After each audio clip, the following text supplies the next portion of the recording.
What's up, everybody? Welcome to another episode of Conversations with Tom. I am here with a very intriguing person who I would say that I want to think that we're on a collision course with real friendship.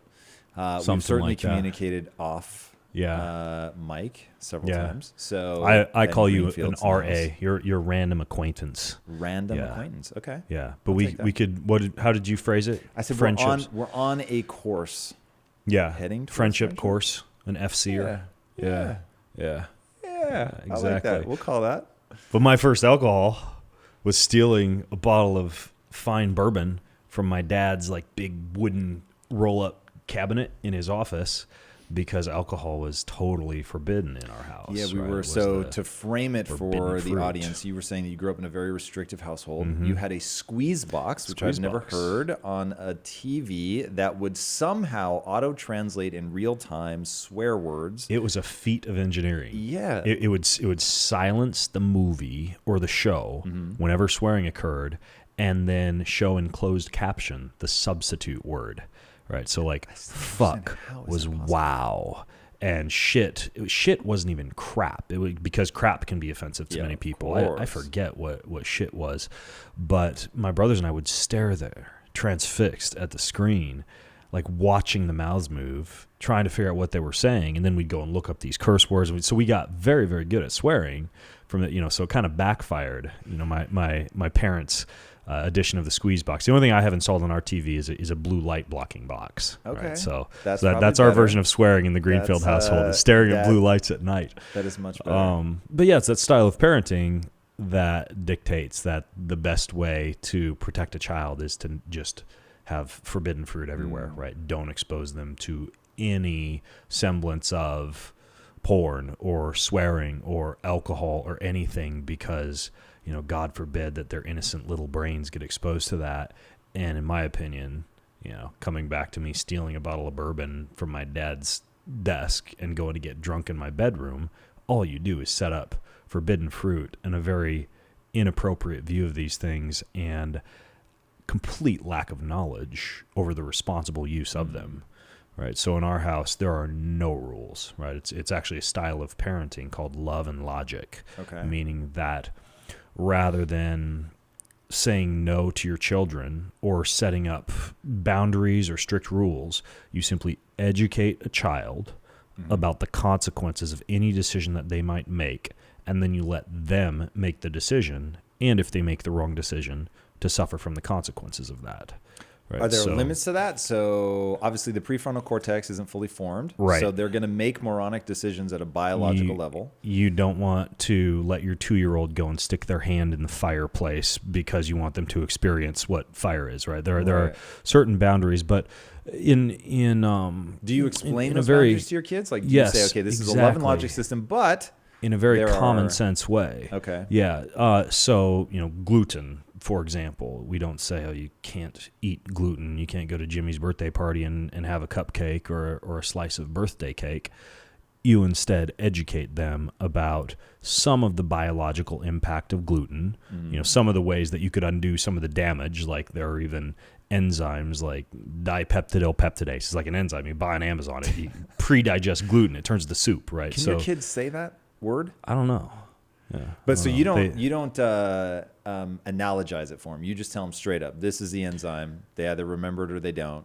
Right. Now this is the damage, and then you make the decision. And they'll come home from a birthday party, and they'll say something like, Dad, they had cupcakes there. I had a quarter of a cupcake because they looked really good, took some Gluten Guardian, and sometimes they'll make the wrong decision. Their tummy will hurt the next day, and they'll know why. Like they'll volunteer that information. And how do you help them process through that? Is there any judgment in your voice? Is there a haha, I told you so? No. Or is there just like, hey, this is how gluten is? Yeah, it's just the facts and then the consequences. And that goes for good things too, right? Like supplements.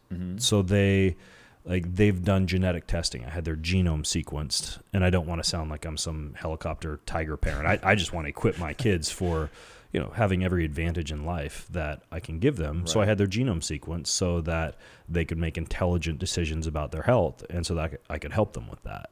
So they, for example, don't have the gene that allows them to make vitamin D from twins? sunlight. They're twins. Yeah, Identical they're 11-year-old identical twin boys. Monozygotic. Yes, Nice. good word. Huh? They don't have the gene that lets them make glutathione, right? The one of the master antioxidants.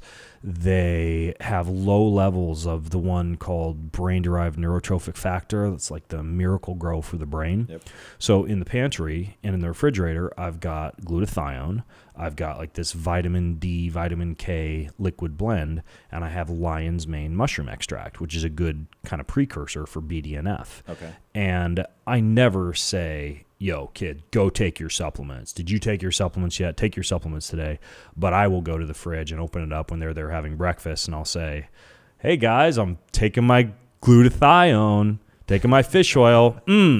This vitamin D is so good, right? And so you simply set an example for them and educate them on the consequences of their decisions.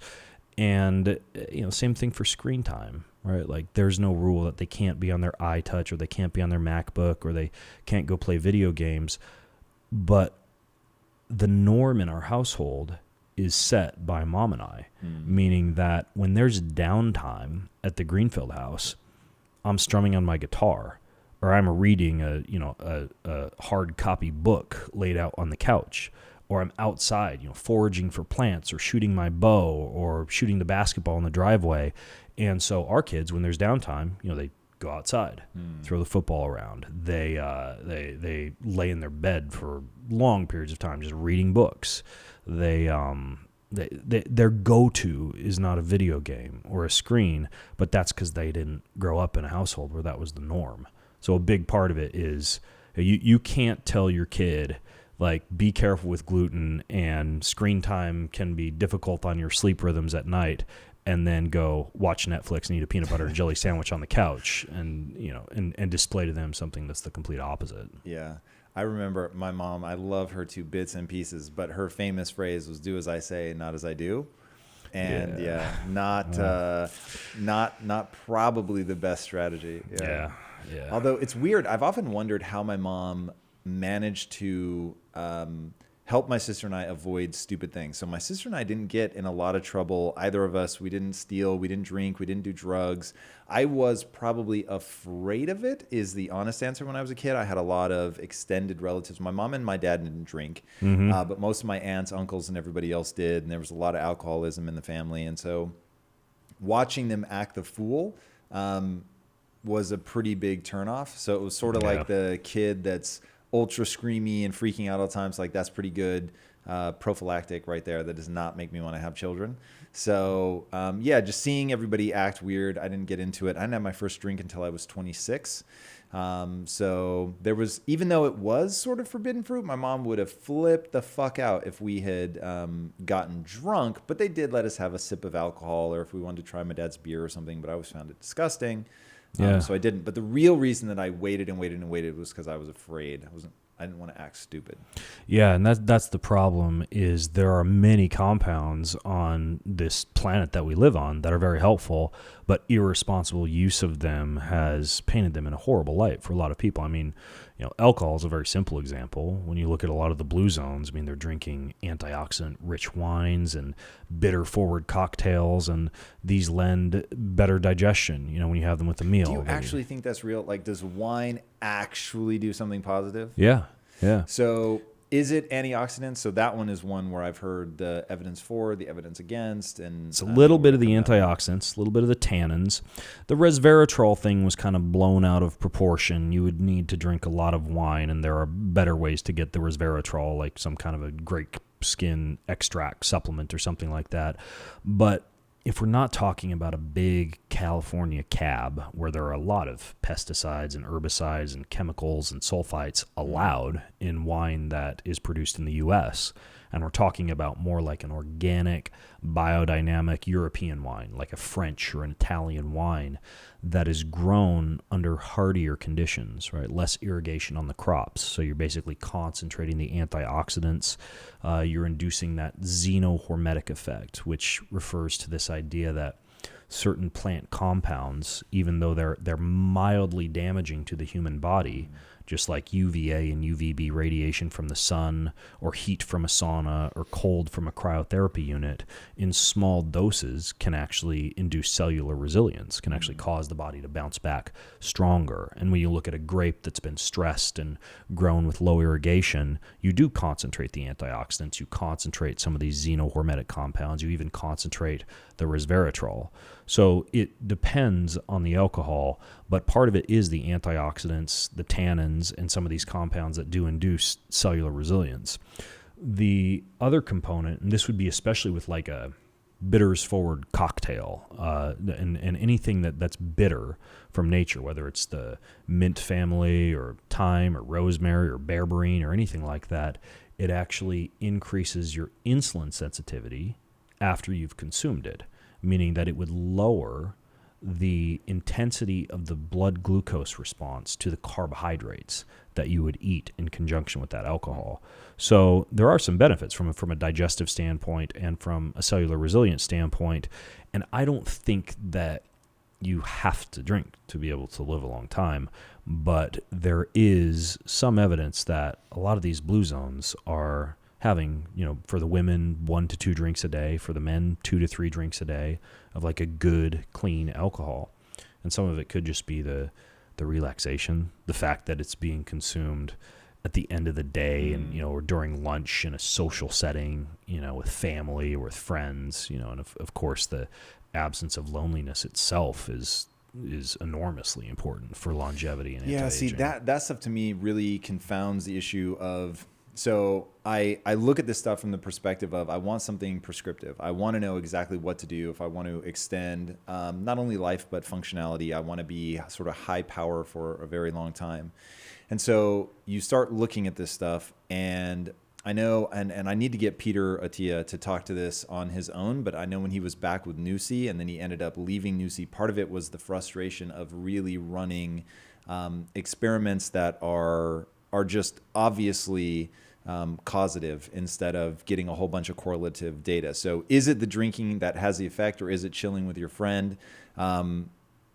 Is it the timing? Is it the tannins? Is it the antioxidants? Like, fuck. So part of what makes me always skeptical about alcohol may be entirely personal, in that when I drink, I get a high inflammatory response. And as somebody who's prone to inflammation, very prone to inflammation, I'd actually be really interested to do some genetic testing and to see if there are any markers that I have that show. So I have, there's a name for it, but where you can like write in the skin. So if I were to scratch myself, I would welt in so I could write my name in my arm or something. And it would just welt up. It's not as bad anymore. Certainly now that I've changed my diet and I've introduced a lot of quality fats and taken my carbohydrates basically to zero, I don't have that. But growing up, when my diet was an atrocity, I was just wildly inflamed. So if I go out and I have even one drink, I will feel it the next day for sure. And I am not a heavy drinker or anything like that. Yeah, I would. Well, first of all, if they do the test where they determine whether it's drinking with your friends in a social setting that induces longevity, or something in the alcohol itself, and they have the group that drinks bottled water at night hanging around the campfire and the group that gets the wine, I want to be in the wine group. I'm just gonna say right now. Is that for the psychological effect, or I just enjoy a glass of wine more than a bottle of sparkling water when I'm because sitting of around. the way it tastes, or because of the way it feels? Both.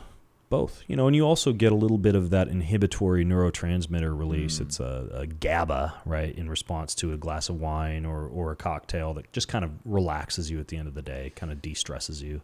So there's that too.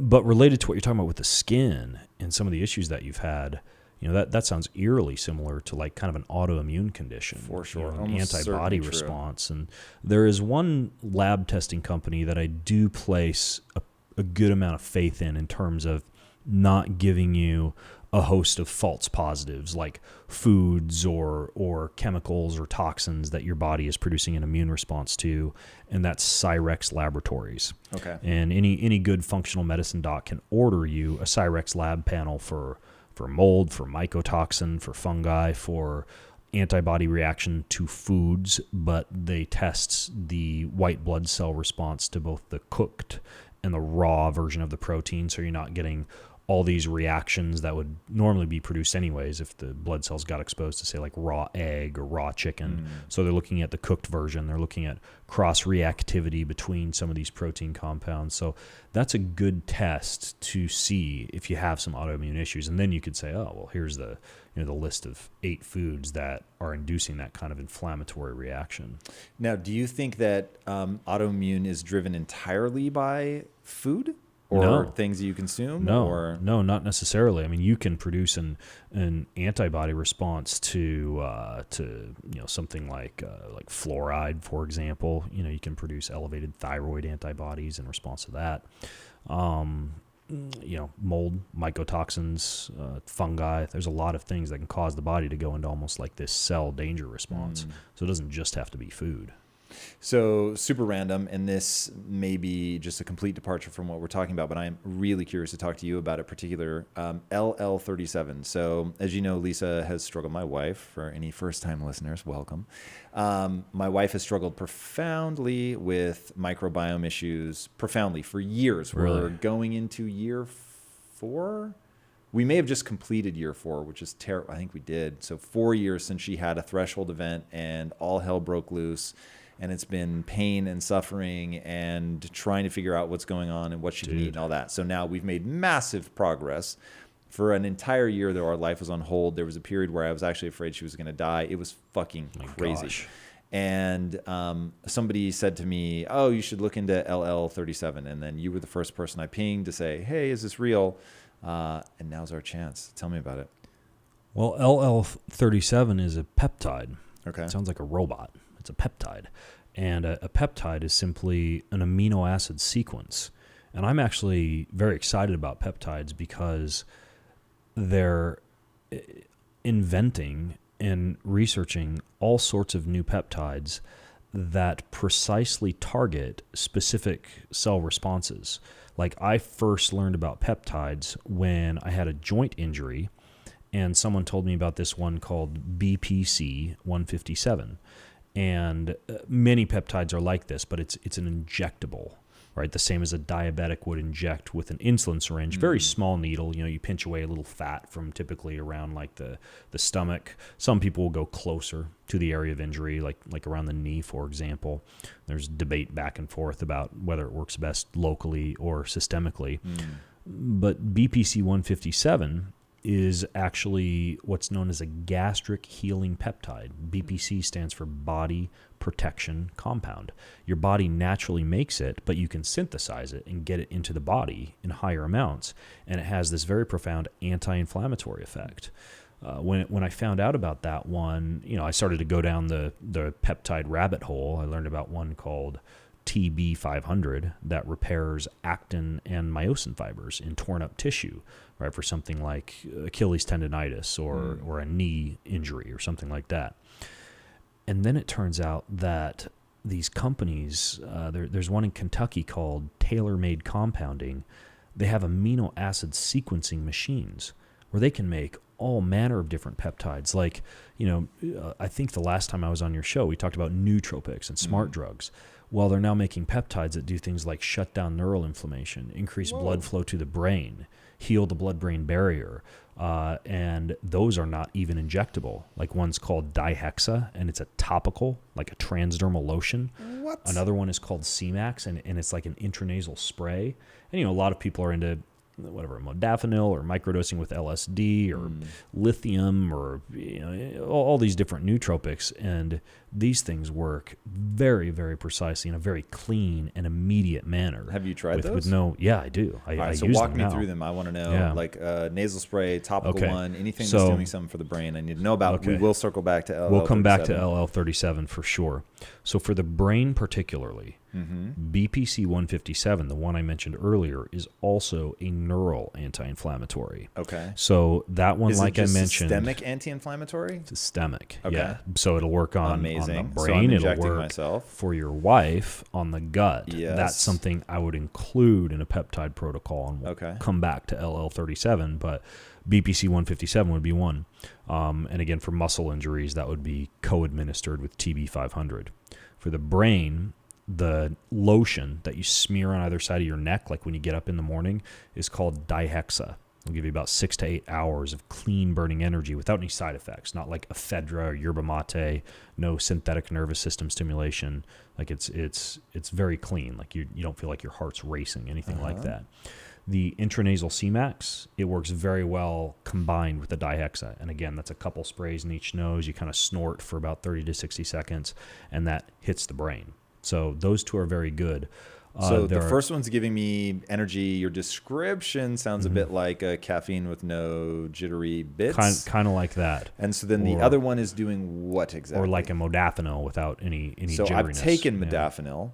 Yeah. And the easiest way for me to describe modafinil is you still feel tired, but you don't feel like you need to go to sleep. Exactly. So not as cool as I had hoped it would be. I had scheduled an addiction to modafinil. When I heard that it was given to narcoleptics, when it was given to fighter pilots to be able to stay up all night and stay sharp and not get any of the jitteriness of caffeine, I thought, fucking sign me up, dude. Anything that means that I don't need to sleep when I don't want to. Obviously, you pay the Pied Piper at some point, so this was never going to be something that I did all the time. But I thought there were certainly times where it would have been incredibly beneficial to not need a night's sleep. So you're saying it's like that, where you don't feel the need to sleep, but you still feel tired if you're tired. You don't feel tired, though. That's the thing, is it's clean. Your head is more clear and clean than if you're using modafinil. And are you taking it when you're fatigued, or are you taking it first thing in the morning to jumpstart? You can do either.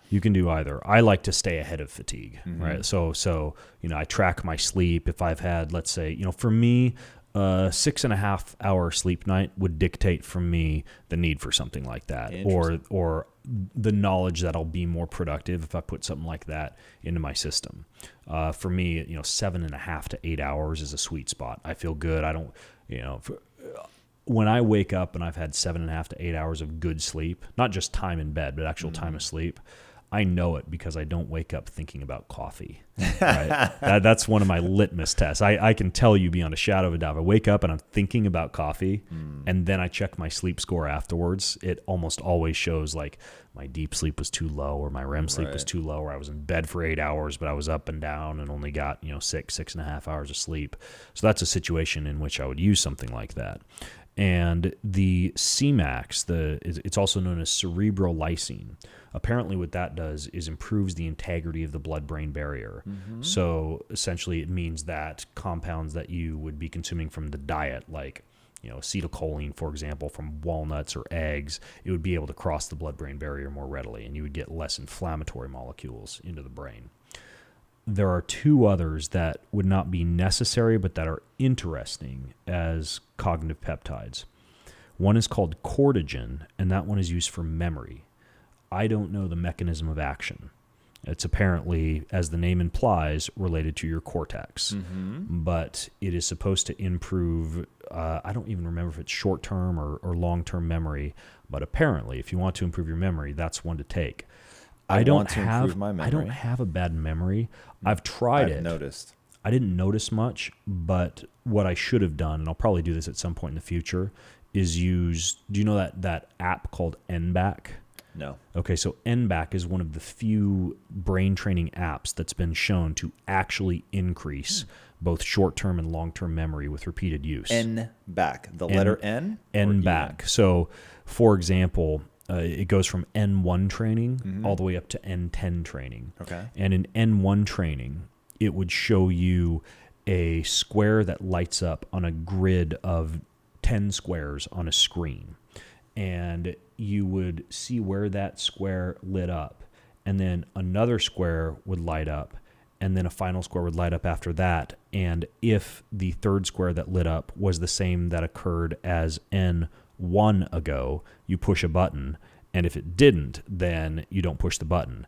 And at the same time, it's doing sounds. So you might see the square on the upper right-hand corner of the grid will light up, and you'll hear the letter K.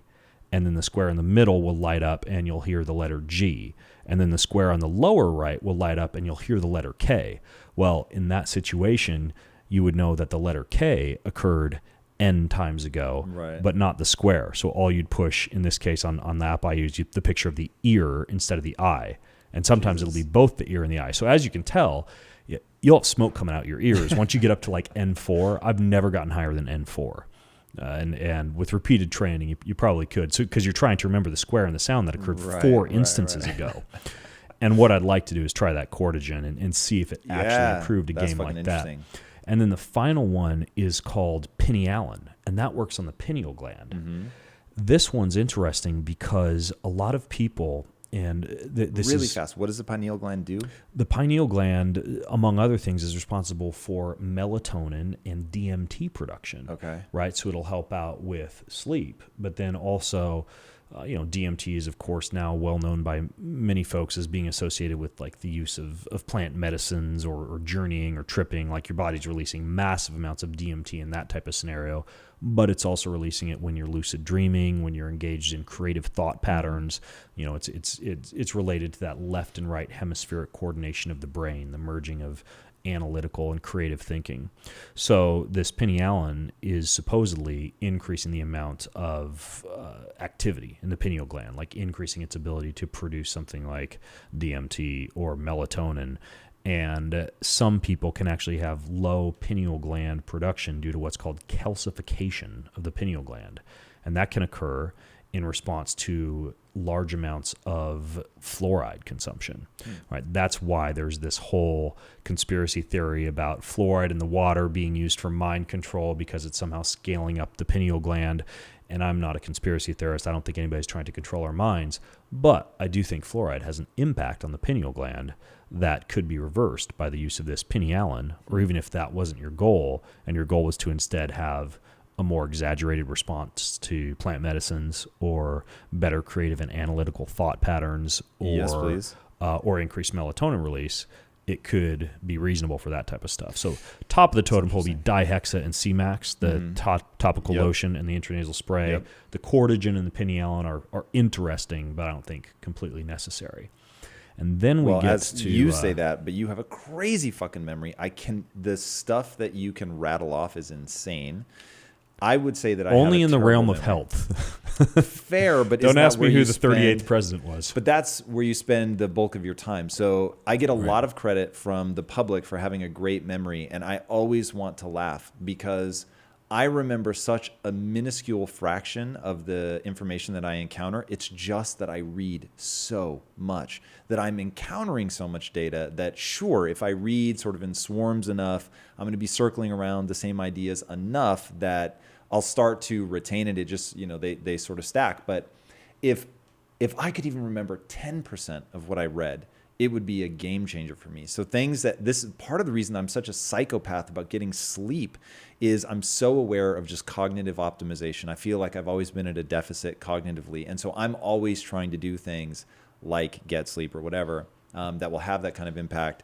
So I guess I'm secretly hoping that the reason that you didn't, because I'm very happy to take supplements, drugs. If they're real and they work, I will give them a shot all day, every day. So my hope is that you have a good memory and that you didn't notice it because you're on sort of the upper ends of the spectrum, and that for somebody like me that it might actually have a noticeable effect. That'd be fucking awesome. Could be. We can talk sleep hacking later if you want to. If you want to talk a little bit about sleep. I'm game for that. All right, cool. So back to this peptide LL37. Yep. So one of my friends, Carl Lenore, who has who told me about LL37. Superhuman Radio. Yeah. He got SIBO, small intestine bacterial overgrowth. Yep. And normally you would limit your consumption of what are called FODMAP foods, fructans, oligosaccharides, monosaccharides, disaccharides, and polyols. Like these are things you would find in apples and onions and wheat, and you eliminate those, and it helps with the bloating. You can take certain antibacterials, or what is known as an elemental diet. Those are often prescribed for a SIBO-based diet as well. Usually the standard at this point for SIBO testing, even though it's not super accurate, is you do a breath test, right? You swallow a glucose or a lactulose-based sugar solution, you breathe into a tube, and it monitors the amount of gases that are produced, and it will tell you, whether or not these bacteria in your small intestine are fermenting much, much more than what would be expected, and you have this so-called small intestine bacterial overgrowth. LL37 apparently does a very efficient job knocking out that bacterial overgrowth to such an efficient extent that, and I tried it and I experienced this myself, you feel pretty crappy for about 2 days up to a week after you begin using it, because you're getting what is known as a Herxheimer reaction, like a detox reaction as you're nuking all this bacteria in the small intestine. And this is still just a peptide? It's just a peptide. All you're doing is injecting it subcutaneously. And in many cases, you would do BPC 157 at the same time to knock down some of the gut inflammation. There are other things that I think would help depending on what the condition is. Like if it's aggravated by leaky gut, for example, or gut inflammation, glutamine is wonderful for that. L-glutamine, you can buy L-glutamine powder on Amazon. We tried L-glutamine, no noticeable impact. And some of this stuff stacks, Bone broth is another, heavy consumption, 4 to 5 cups of bone broth per day. I would say bone broth was a winner for us. Colostrum is amazing. But the problem is that most of it is sold in capsules. Colostrum is the first part of any mammalian mother's milk, and all babies are born with a permeable gut lining. And the way that that's healed up is via exposure to that colostrum from mother's milk. This is why kids who are raised on infant formulas based on soy oftentimes have immune system issues or leaky guts as they age, because they didn't get the colostrum, which would cause this, it's a protein called zonulin, but it down-regulates the levels of zonulin in the gut, and that causes the gut to be less permeable. How long is the female producing colostrum? I don't know. That'd be super fucking interesting. Yeah. Anyways, though, the problem is that most of it's sold as capsules. But the way that it works, when a baby is suckling, the colostrum is inside its mouth first. And it's the salivary amylase in the mouth that activates all the healing growth factors in the colostrum. This shit is so complicated. You have to buy the powder. And that's what I do is that I use it because you get powdered colostrum? Powdered colostrum. Why can't you get it as milk? Is it just you can't pasteurize it? I think you can. If you get raw milk, it should have some colostrum in it, and probiotics and enzymes. But a lot of people these days are pretty cognizant of their weight, and the best way to turn a baby mammal into a big adult mammal is by giving it lots of milk. Right. And so if you're concerned about calories or gaining too much weight or staying lean, or even just inhibiting constant anabolism, which is somewhat associated with carcinogenicity, you don't want to be in a constant pro-growth state, then maybe consuming all the calories along with the colostrum is not as good as just the colostrum itself. Are they pulling out the sugars? What are they? Yeah, you don't get the milk proteins, you don't get the lactose, right? The milk sugars. So there's something that you can isolate in 15 calories in a heaping tablespoon of it, right? So it's not like you're getting all the calories you'd get from raw milk, which is close to the equivalent of just mowing down ice cream, right?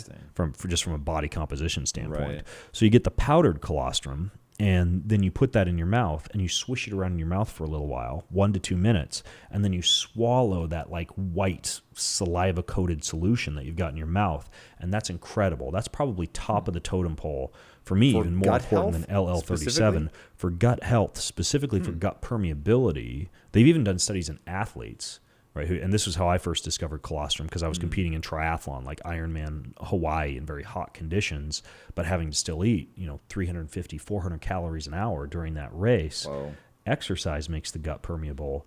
Heat and exercise makes the gut even more permeable. In real time, it breaks down that fast? Exactly. So I take the colostrum, I load with it for 2 weeks leading into the race, and it makes the gut less permeable. And as a total aside, this is why one of the worst things you can do if you're a marathoner or a triathlete is pop ibuprofen or Advil during the race or before the race, because it goes straight into your bloodstream and can induce kidney toxicity because it hits your system so fast. Whoa. It's one of the worst things you can do for your liver and your kidneys to consume ibuprofen or Advil when your gut is already permeable. Interesting. That's bad news bears.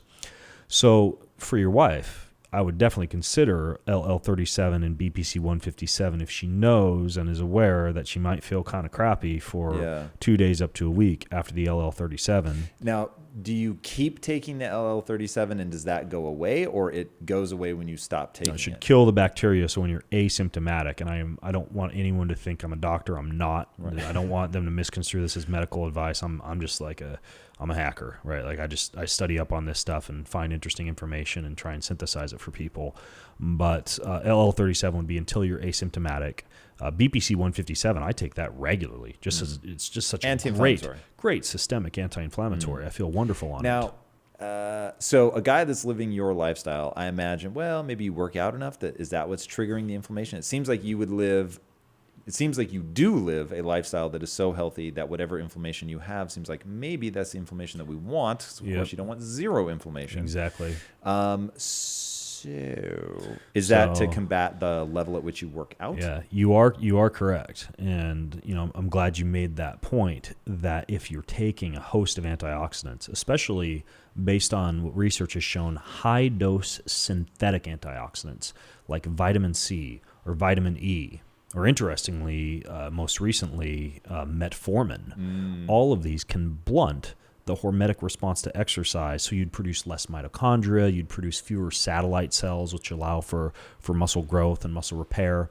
So you don't want to time anything that quells inflammation too close to the exercise session. And that would even include like a long cold soak, right? Like a quick cold shower after a workout, two-minute cold shower. Don't they like slap athletes into an ice tub? They do post-workout. You're saying bad news. Better strategy, especially if you're working out in the afternoon or the early evening, would be to use a quick cold shower to cool the core temperature so you sleep better, because a cold temperature is one of the best ways to activate good sleep cycles. Right. But you don't do a big, long ice bath. You time that separate from the workout, like later on in the day, at least a couple hours after the workout, so that natural inflammatory response has had a chance to occur. There are some exceptions to that rule. There are some antioxidants that they have tested on exercising individuals, and they don't quell the inflammatory response to exercise or quell the natural hormetic response to exercise. Some of the more well-known ones are green tea extract, or like EGCG, matcha, like any of the components of green tea. You can take that after exercise, and it has an anti-inflammatory effect, but doesn't blunt the hormetic response to exercise. Another one is quercetin. It's a compound you would find in things like red apples and onions, but it's also available as a supplement, and it's got a lot of really great properties. Quercetin does. But it's specifically a anti-inflammatory that doesn't blunt the hormetic response to exercise. Hydrogen-rich water. You can buy hydrogen tablets now and put them in water. They have a really good antioxidant and anti-inflammatory effect, but again, don't blunt the hormetic response to exercise. It's just hydrogen-rich water. Yep, exactly. If you go to the website of the Molecular Hydrogen Foundation, they have a lot of research on the benefits of higher concentrations of hydrogen in water. There's also a growing body of research showing that a much larger isotope of hydrogen called deuterium is actually something that's very damaging to the body, and you find about this very concentrated water. Very concentrated levels of deuterium are found in crops that are sprayed with pesticides and herbicides. Your body would normally make its own deuterium-depleted water if it's in a state of fatty acid oxidation, like if you're limiting starches and sugars. But if you're eating a high-carbohydrate diet, you're going to tend to have higher levels of deuterium. And if furthermore you're not selecting organic produce, or you got a lot of glyphosate, herbicides, pesticides, you're going to also have a big deuterium load. So lots of hydrogen is good, along especially with low amounts of deuterium when it comes to your water. So back to me and why I take steps to shut down inflammation. Number one, I am an exercise fiend. Like, not only have I, up until this past month, competed professionally in Spartan racing and in Ironman, before that in bodybuilding, but a great deal of unnatural beat down put on the body. Not that I profess that to be healthy. Like, that's my personal Mount Everest. I get a kick out of going out and competing on the field of battle. I get a little bit kind of pent up if I don't get out to the gym to throw some weights around. Like, it's kind of my happy place to be competing, to be exercising. And I think that there are probably fewer people in prison because gyms exist, right? That's interesting. It's a chance for us to get out and kind of get cathartic, do what we might have in primal times done while hunting or being on the field of battle or venturing, exploring, whatever the case may be. Here we are. When you're doing that, because I find this particularly interesting, do you intentionally channel aggression? That may not be the word you would use. No, it certainly is the word I would use. I'm not the angry guy at the gym. I didn't As a say matter of angry. fact, I said aggression. Touche. I am pretty aggressive at the gym. I am. Yeah, to me, man, there is something about aggression. There's a level of intoxication. And so when I think about things that intoxicate, I think about, all right, there's an evolutionary reason that this exists, to make it pleasurable, to make it hunger. And I won't quite say that aggression has the same sort of push or pull that like a sex drive has, which really feels like a hunger where you just feel compelled to do it. But when I tap into being aggressive, it makes me feel so good. Like there is something there. And as a kid, I was not taught to be aggressive. And so I spent my entire childhood never tapping into that. And then as I became an adult and I got married, and then I wanted to add muscle mass, and there was a whole protect my wife thing. And so I used to work out in the gym thinking of my wife is being attacked and I'm too weak to stop her. And so that would push me so fucking hard. And by learning to be able to step into the aggression, and then actually, so one thing is, you look at somebody like Arnold Schwarzenegger and you think, okay, he's been able to translate what he's done to the body into so many other areas of his life, the level of discipline, focus, intention, all of that follow through. And then yet so few bodybuilders are able to translate that. Now, when I started working out, it ended up having these echoes through every aspect of my life, including business. So in the beginning, because I didn't have a developed sense of aggression, it was very soft. And my journey as an adult male, my journey as a business person has very much been one of toughening the fuck up. And so it started with lifting. It started with going in and realizing that, whoa, there's this channel in my mind of aggression. And that when I step into that, there is a power, there is an urge, there's this sense of whoa, there's something really primal in me. And it is only ever a sort of state shift away. And that I can actually, I won't say on a dime, but it's fucking close, man. I have learned over the years to be able to step into a level of aggression. It's not anger, which is very different. I actually don't get angry very easily. It takes a lot to make me angry. But I've learned to leverage aggression. Now, whether that's aggression to attack the weights and to get stronger, or whether that's in business to be no, this fucking obstacle is going to fall. I am going to figure this out. And there's a level of intensity to that for sure that is intoxicating. I agree. And I think furthermore, it's helpful for the nervous system.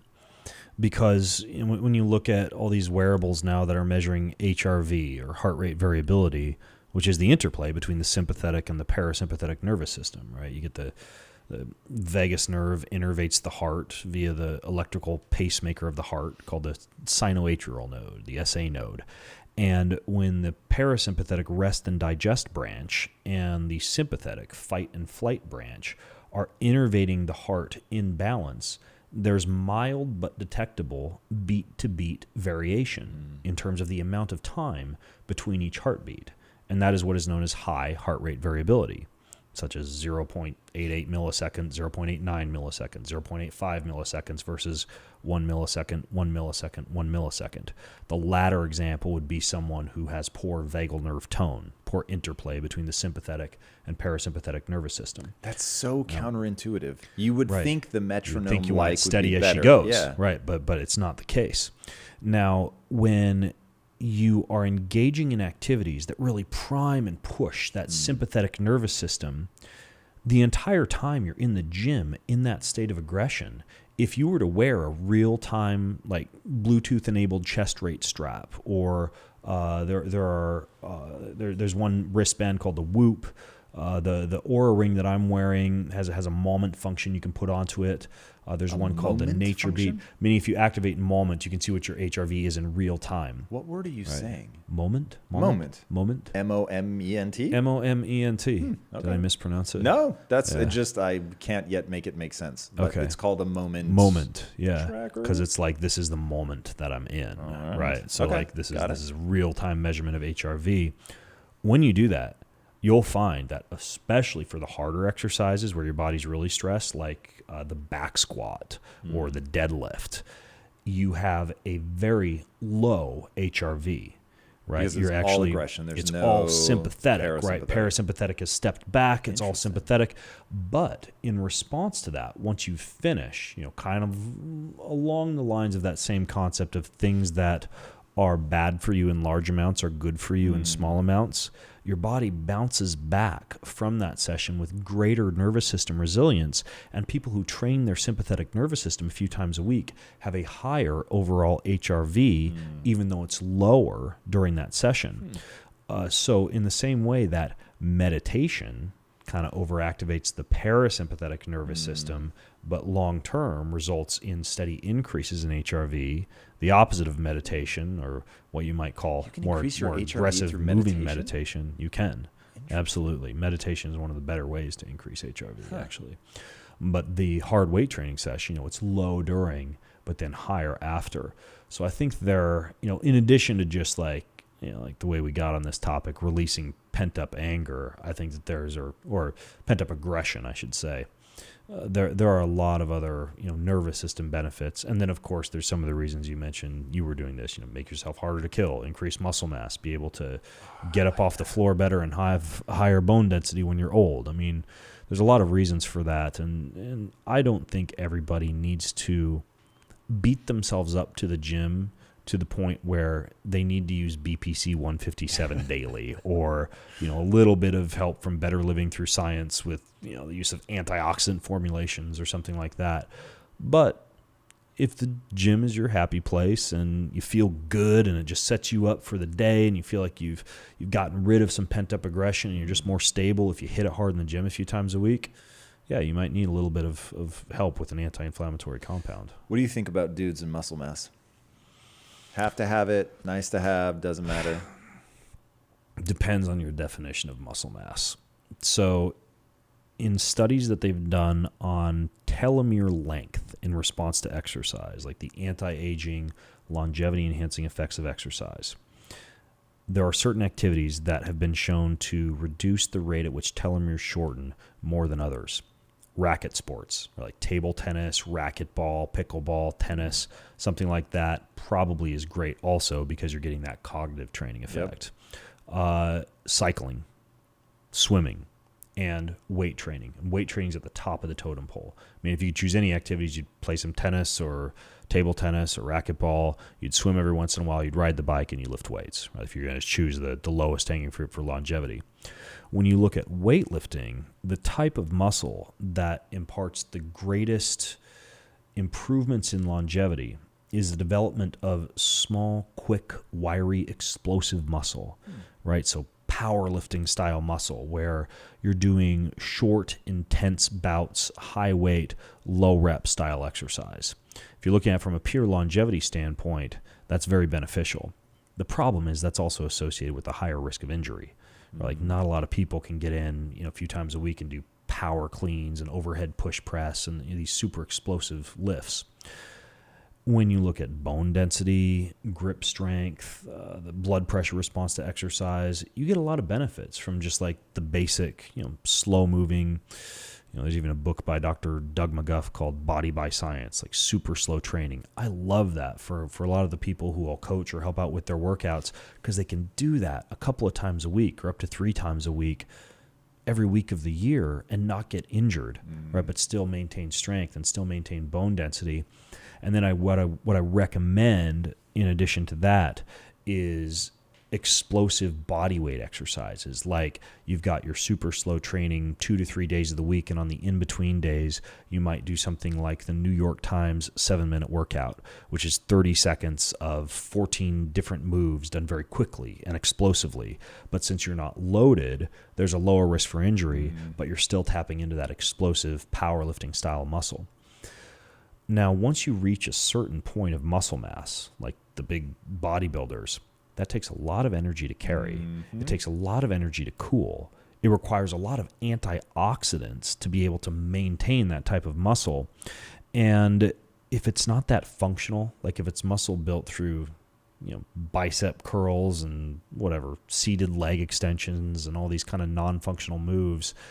I question whether having to maintain all that muscle is really worth the toll that it takes on the body. Probably the only saving grace of having a large amount of somewhat non-functional muscle is that muscle is a glucose sink, meaning that carbohydrates are going to be a little less damaging, because when you eat carbohydrates, it's going to get shoved into liver and it's going to get shoved into muscle before it gets converted into triglycerides or forms adipose tissue on the waistline or hangs around in the bloodstream a long time and becomes inflammatory. So if you have a little bit of extra muscle, you've got a greater sink for glucose. Isn't there also so you can eat a little bit more ice cream, which is nice. Don't get me wrong. Or breast milk. Isn't there? That is exactly the second thing I was going to say. Well said.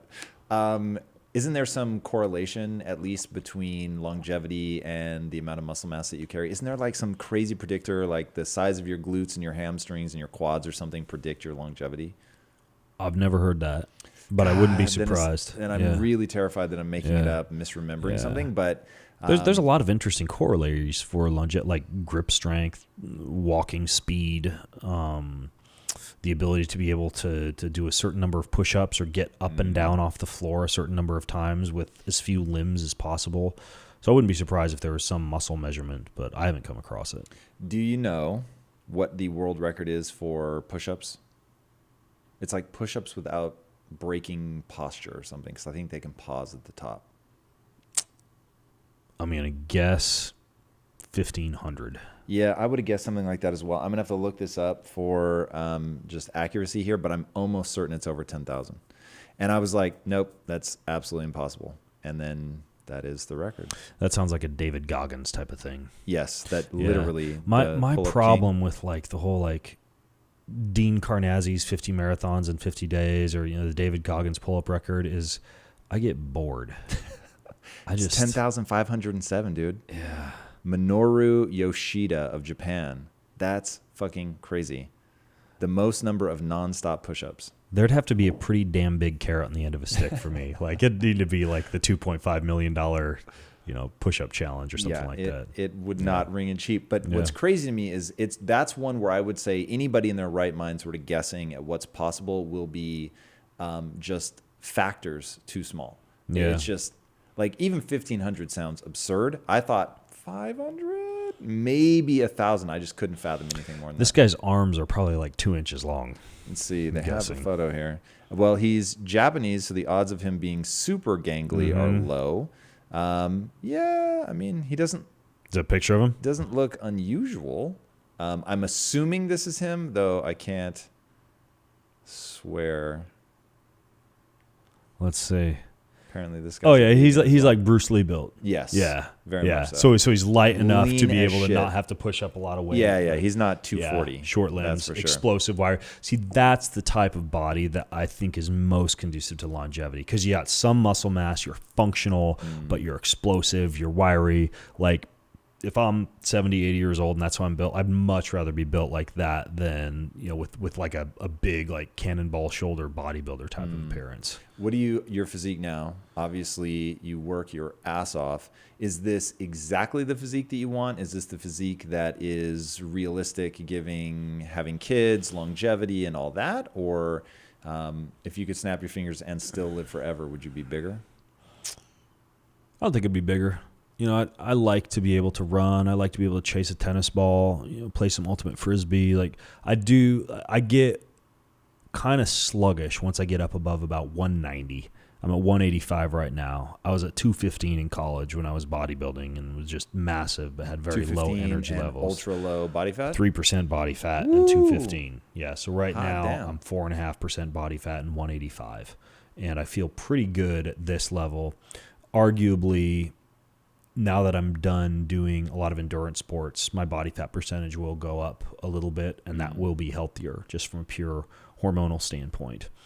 But I feel pretty good. I eat to appetite. I'm doing a lot of organ meats and a lot of colostrum, which I think are very beneficial for maintaining Where do you get your libido, organ meats? hormones, energy levels. When I'm at home, I primarily eat organ meats that I've harvested from animals that I've bow hunted, or I order them from U.S. Wellness Meats. They've got these big sausage-shaped meats that are like Braunschweiger and head cheese, where they mix kidney and heart and liver, but they taste really good. I mean, they taste like sausage, right? My kids have them scrambled up with eggs. Okay. So they're pretty tasty. They're convenient. And they have all grass-fed, grass-finished stuff. So it's just all super clean, and it's a convenient way to get organ meats. What's your ratio? Like, how much vegetable is in your life?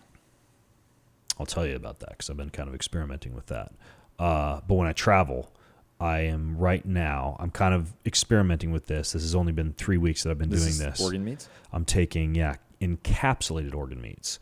So I found this company called Ancestral Supplements, and I'm not financially affiliated with them at all, but they make brain, liver, heart, adrenal, thyroid, and lung all encapsulated organ meats. You can get an adrenal encapsulated organ meat. Yeah, and brain. That's very specific. Yeah. So it comes out to like 30 capsules that I'm taking right now, like mid-morning, but I'm taking all these organ meats when I travel because it's hard to get good organ meats when you're on the road.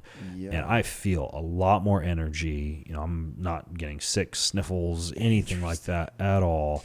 And I think part of it is that. I'm way interested in organ meat. So I'm doing what I'll call a lazy man's carnivore. Which is probably really bad. I have a feeling that you either do carnivore or you don't. So I'm hedging my bet with some vegetables, but I would really like to find a way that's easy, a way that is edible. I haven't tried organ meat, so for all I know, it tastes like pumpkin pie. But I've never tried it, so pecan pie. It depends on how it has been cooked. So like liver, if I'm gonna cook liver and if I just take it and whatever, throw it on the grill, it's got like this gamey, kind of chewy flavor that I do not enjoy. Yeah, that's disgusting. If I take that same liver and I put it in a Ziploc bag, any organ meat you can do this with, and it just removes all the gaminess because it gets enzymatically broken down with raw milk, which is the best. But if you don't have raw milk, anything kind of acidic, like lemon, for example, and you leave it overnight, that removes some of the gaminess. Then you dump it out of the Ziploc bag or whatever you've got it in that marinade with, or a Pyrex glass container if you're concerned about plastic, and you rinse it. You rinse the milk or the lemon off it. And then the way that I do heart, the way I do kidney, the way I do testicles, the way I do liver is I'll thin slice it and get a couple like nice pastured eggs, kind of whisk the eggs, and then I'll dredge the thin sliced organ meat in the egg, then drag that through a little coconut flour or a little almond flour and fry it up in grass-fed butter. And it's like chicken nuggets. Like it tastes really good. Wow. Yeah. You actually put a lot of effort into your cooking. When I hear you describe how much energy and effort you go to for some of the things you eat, it's fun. That's a lot. I enjoy cooking. My kids have like a cooking podcast. Like my whole family is super into cooking. We have these grand family dinners at home where, we all gather in the kitchen at like 7:30 and we're all cooking and chopping and soaking and rinsing and frying. And so, it's kind of just part of the Greenfield house. Do you guys just talk? Yeah, we talk, we listen to music, then we sit down at the table, we play board games, we play table topics, we finish dinner, we all clean up, we go up to the bedroom, I play the guitar, the ukulele, read a story to the kids. Like our nights are amazing. Like I think that's important for family. It's interesting. I heard you talk about that, and I thought that was really cool. So I've heard you talk about prayer, though I don't think you're religious. I've heard you talk about, obviously, spirituality, family, love, connection. Hearing you describe your routine sounds like it's not just lip service, like you actually engage in that. Walk me through that. What was the thing that started that? Is it coming from just a more sort of natural place? Hey, I just like human connection. Was there something that you came across in terms of its effects that led you down the process and then it became just something beautiful? Or how did that all begin? I'll tell you what I do first. I wake every morning and I always have something very spiritually enhancing that I can read. So I'm caring for my spirit before I care for the body. Lately, it's been Ryan Holiday's Stillness is the Key. Before that, it was a book by, I believe his last name is Keller, Thomas Keller, a book on the spiritual disciplines like fasting, meditation, silence, solitude, etc. But not something fitness and health related. I also have a gratitude journal. And if I don't have time to read something inspirational or devotional or scriptural or spiritually enhancing, that gratitude journal has a Bible verse on the top of each page. Are you religious? And it's like something inspirational, something about hope or something about, God helping you get through the day. And I read that, and then I answer 3 questions. What truth did I discover in today's reading, whether it's from another book that I've read or whether it's just something that leapt out to me from that verse that I read? What is one thing I am grateful for today? And then, what is one person, or who is one person who I can pray for or help or serve on this day? And it allows me 365 days a year to not only be grateful and discover one little kind of nugget that helps me to grow spiritually, but it also means 365 days a year there's one person who I'm going out of my way to help. And that might mean that I'm actually, trudging up the forest through our backyard and going and bringing a bottle of wine to the neighbor up the street. And sometimes it might just mean I'm saying a prayer for grandma, right? So it kind of depends on the day and what I'm able to do. And then at the end of the day, we have these wonderful family dinners where we do gather around the table and we pray a blessing over the food and we share what it was, because my wife and my kids also gratitude journal each morning, what it was that we completed in our gratitude journals. And, again, we go upstairs and we play songs and I say a nighttime prayer. I was raised as a Christian Reformed Baptist, and I still believe in God. I still pray every day. I read something scriptural every day.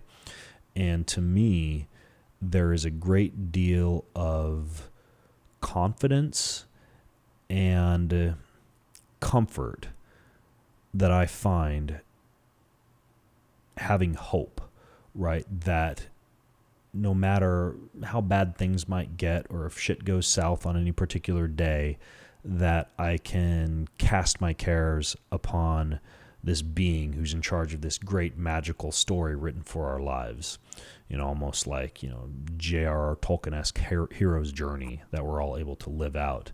And for me, that belief that we're part of magic, like there is this spiritual dimension. We're not a bunch of chunks of flesh and blood flying through space on a rock trying to see who can fuck the most or have the best car or make the most money or whatever, but that there's something deeper out there, that life goes on after we kick the can physically.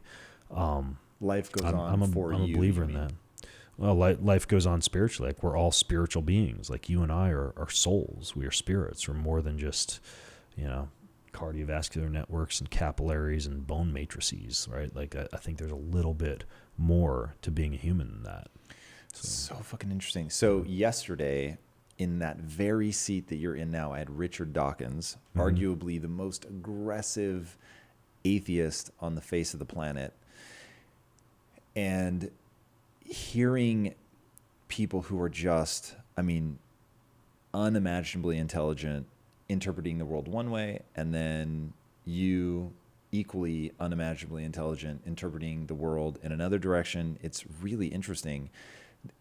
I would say I'm not religious at all. And so in terms of your description of being spiritual or being souls, like that doesn't resonate with me. But hearing the way that you describe it, like the sense of poetry and wonder, like that, I find it sucks me in. Like I just want to listen, because this is one where I certainly have no investment in being right. I have a strong opinion that I am right, but I don't have a sense of like moral high ground or anything like that. I didn't know that you were religious. And how do you're so effortless in the science of understanding the biology and all of that. And is it a sense of ineffable wonder to contemplate what it means to be a soul? I think you use the word magic. Is Okay, so you've said there's sort of great comfort in that, but what I'm really trying to ask is when you imagine it with your mind of being able to imagine bones and flesh and capillaries and permeable gut lining and permeable brain lining and all that, is there, what does that imagining look like? Is it sort of a different partition in your mind? Like, how do you conceptualize? The idea of a soul or a Yes. spirit? Yeah, and I guess I'm sort of looking, if the answer is poetry, I'm very open to that. I just am trying to understand somebody who is clearly very able to look at scientific objective reason, but also find such tremendous wonder and freedom in I want to use the word you used, in the spirituality, in being a soul. The soul is not something that I think can be quantified or measured. That's why religion often gets such a bad rap, because there is a certain amount of blind faith that can often be associated with stupidity, or like, how could someone believe that this crazy complex planet got designed by something or someone? And I will completely accept the fact that that is blind faith, that you cannot explain something like that through science. I think that we can get clues. For example, I've done a great deal of plant medicine, and I have encountered during experiences, such as 5-MeO-DMT, this overwhelming sensation of being in the presence of a being that was just pure light, pure love, this overwhelming sense that we are not alone, that there is not in the way that there are alien spaceships coming down with antennas sticking out their head, but that there's some kind of a spiritual, invisible dimension that surrounds us that we can occasionally get glimpses into, whether that's through a near-death experience or a plant medicine experience. And so I think we can see little clues, but even quantum physics, I don't think, can fully explain this idea that there's just like this invisible energy inside us, this spark from which we all originated, and that spark somehow goes on forever, and that we're all these deep souls and deep spirits at the end of the day, even more importantly, and on a far greater level than we are flesh and blood.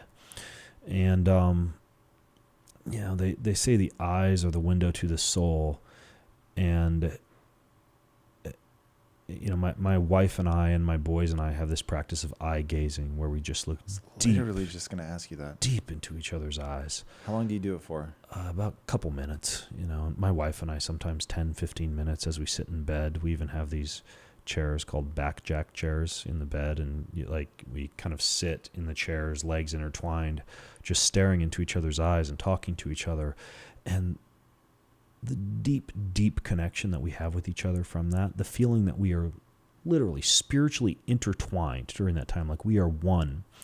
And the same thing during sex, right? Like that eye gazing during sex turns sex from mutual masturbation into, as David Dita discusses in his book, Experiencing God Through Sex, like this spiritual connection where you feel as though you are in the presence of another soul, like something that you can't quite feel, something that you can't describe, but like this deep sense of light and love and spirituality that, again, I can't explain. I can't put a molecular dimension description on it, or say how many atoms it's comprised of, or say how it came to be, but I do have faith that there's a lot more to this planet that we're walking around on than just flesh and blood and atoms. It's really interesting. So I was asking Dawkins if he, and I used a colloquial term, if he believed that there was a God neuron. Because hearing you talk about it, like the sense of reverence and wonder and awe, and then especially because you relate it to a plant medicine experience, and some of this clearly just comes down to faith, right? So I have faith that leans towards the science, and I have the sense of wonder that you get from the magical, from the being a spiritual being, having a soul, something that isn't quantifiable. That same sense of awe and reverence I get from realizing, like, oh my God, like this is all biology. This is just bone and sinew. This is, we're on a rock fucking hurtling through space. Like that same sense of deep wonder comes to me when I think about, like, these are laws, and there clearly is something that we don't understand. I think we can say that safely about every human, and there's certainly something I don't understand. So I know there's something beyond what I'm able to grasp. I can't even like tie into mathematics. At least, you know, a physicist or somebody like that is able to begin to see some of the beauty of nature in the laws of mathematics and all of that. Yeah. I can't even grasp that. So I certainly don't claim to speak from an educated position. This is me coming from what captured my imagination. So I drank very deeply of religion when I was younger, very deeply, starting in a Western tradition, moving on into an Eastern tradition, and sort of not finding anything that really felt right for me in either of those places. But when I think about like plant medicine, and it comes back to that notion of, is there a God neuron? Is there something, like, is there a reason that for you, minus the plant medicine, because admittedly I've only microdosed, I've never done like a full-blown macro dose. So I don't know, that may shift things for me that I couldn't quite predict. But is there a reason that for you, you look at the same body of evidence and it awakens something in you that it doesn't awaken in me? And so is there something ultimately that we would be able to look at and say, yes, you have a reaction, a neurochemical state that I have yet to access or can't access without exogenous substances, but you do? Like, I've often wondered if some people just naturally produce a more DMT than somebody else, and so they're more likely to feel that dissolution of the self, and maybe I don't, and so I have this constant and ever-present sense of myself, which then locks me into the body, which makes me more likely to believe and perceive life through the notion of we're just our biology. I don't know, that I find that question very interesting. I think it's a reasonable hypothesis that perhaps something like the extent to which you clear serotonin from a synaptic cleft. You know, we know that high levels of serotonin can do things like, you know, induce or enhance this state of wonder or a plant medicine experience, or the same could be said of how much DMT that your pineal gland produces. There may be some people who are hardwired, so to speak, to grasp spirituality or experience God more readily than others. At the same time, I don't think that means that there are certain people who are screwed from ever having a deeply religious experience because they just don't make neurotransmitters the right way.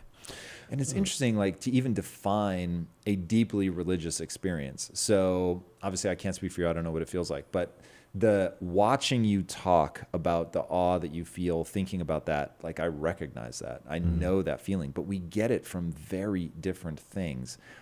And that's what I find interesting. And I mean, look, you've already said that there's just no way to quantify it, and so it is sort of a blind faith. What do you think about somebody where their personality is shifted profoundly in this lifetime through dementia, through traumatic brain injury, whatever the case may be? Is it reconstituted once they're detached from the body? Do you mean is their soul somehow changed once it's detached from the body? What I'm really trying to get at is, so if I were to, part of what I found so compelling as to why we are but this flesh and bone, which I don't say as sort of a grounding principle, I say as like there's so much on that. But stories like Phineas Gage, right? The railroad worker who shoots a tamping rod through his head, never loses consciousness, but is never the same again. And his personality is fundamentally changed. Or the murderer who is found to have a brain tumor, right? Like we know that anatomical changes can induce, you know, emotional and you know, arguably spiritual shifts that are pretty profound. So my question is, when you think about sort of the life beyond the body, how much of the life beyond the body is still tied to your current personality. And if your current personality is shiftable by changes in your brain structures or neurochemistry, or, like you said, a tumor simply applying pressure to a region of the brain, then is there like a true personality that you revert back to? Or like if you die with dementia and you enter the spiritual plane, Yeah, I see what you're saying. Are you coming back to a pre-dementia state? See, that's the tricky part, because we are used to describing people based on personality, based on characteristics, associating someone with a certain set of reactions, of emotions, of character traits that I'm not sure persist when we are in a different dimension. Again, this would be largely based on plant medicine, but I've had experiences where I can feel myself as just this being of light, completely carefree, in a state of absolute bliss, right? Complete bliss. And I'm traveling as this being of light without a care in the world through this dimension of colors, and I don't feel as though I have a personality. I don't feel as though I'm analyzing anything, probably because my ego is dissolved in a situation like that. And I would not be surprised, although again, I have no freaking clue, but I would not be surprised if the afterlife were something like that, where we're just basically floating in total bliss. And honestly, I wouldn't mind if that were the case, because it's a pretty good feeling. When I'm in that state, it's like, oh, dude, I could chill here forever. This is great. So that might be the state. And in a case like that, if you have dementia or some type of anatomical or physiological or biochemical issue, as your soul is trapped inside this flesh and blood based body, until you go into that afterlife scenario, I think probably a lot of those issues would go away in a situation like that. You wouldn't retain those as you go into the afterlife. So do you believe that there's a divine purpose or meaning to our lives? I do. I think that the ultimate purpose of any human being, whether alive in the state that we are on this planet, is to love and care for our fellow human beings as deeply and intensely as possible. I think that if you ever question what your purpose in life is, or you ever question what to do in any specific scenario, it's kind of funny how love seems to cover up just about anything. Even just the words, I love you, or projecting the emotion of love towards someone, or giving yourself self-love by, simply taking a breath in and being grateful for being alive and loving yourself, no matter who you are. I think that is the deepest purpose that we can have, is to simply love and care for our fellow human beings. And if there's a greater purpose than that, and there's something else we're supposed to be doing, I could be wrong, but I think the most fulfilling thing that you can do, no matter what your calling is to ensure that it is based around loving others. Going back to love and logic, how do you introduce this to your kids? Is it, this is what I believe? Is it, this is what is true? Like, how do you introduce them to that? It's absolutely, this is what I believe, right? It's absolutely living out my life, loving my wife, loving my children, doing the best job that I can,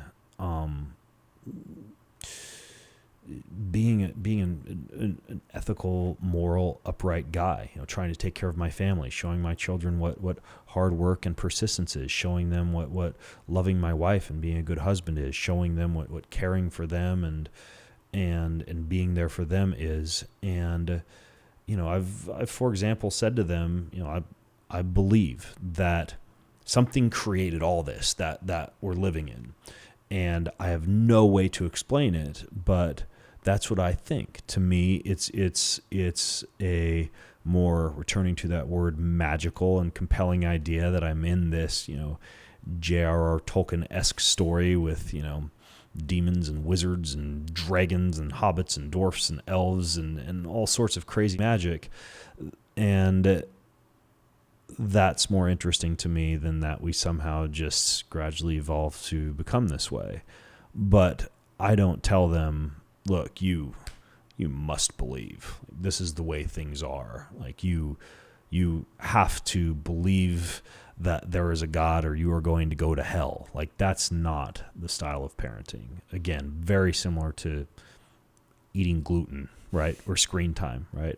I do my thing. I try to be the best example for them and love them as much as possible for everything that they are, no matter who they are or who they become. I will always love them. And do you believe in evolution? Do you believe that was something that like God started the rules? Or I believe in microevolution, absolutely. Like I believe in epigenetic adaptations. I believe that humans can change generationally, even faster than that if you induce or introduce CRISPR DNA technology.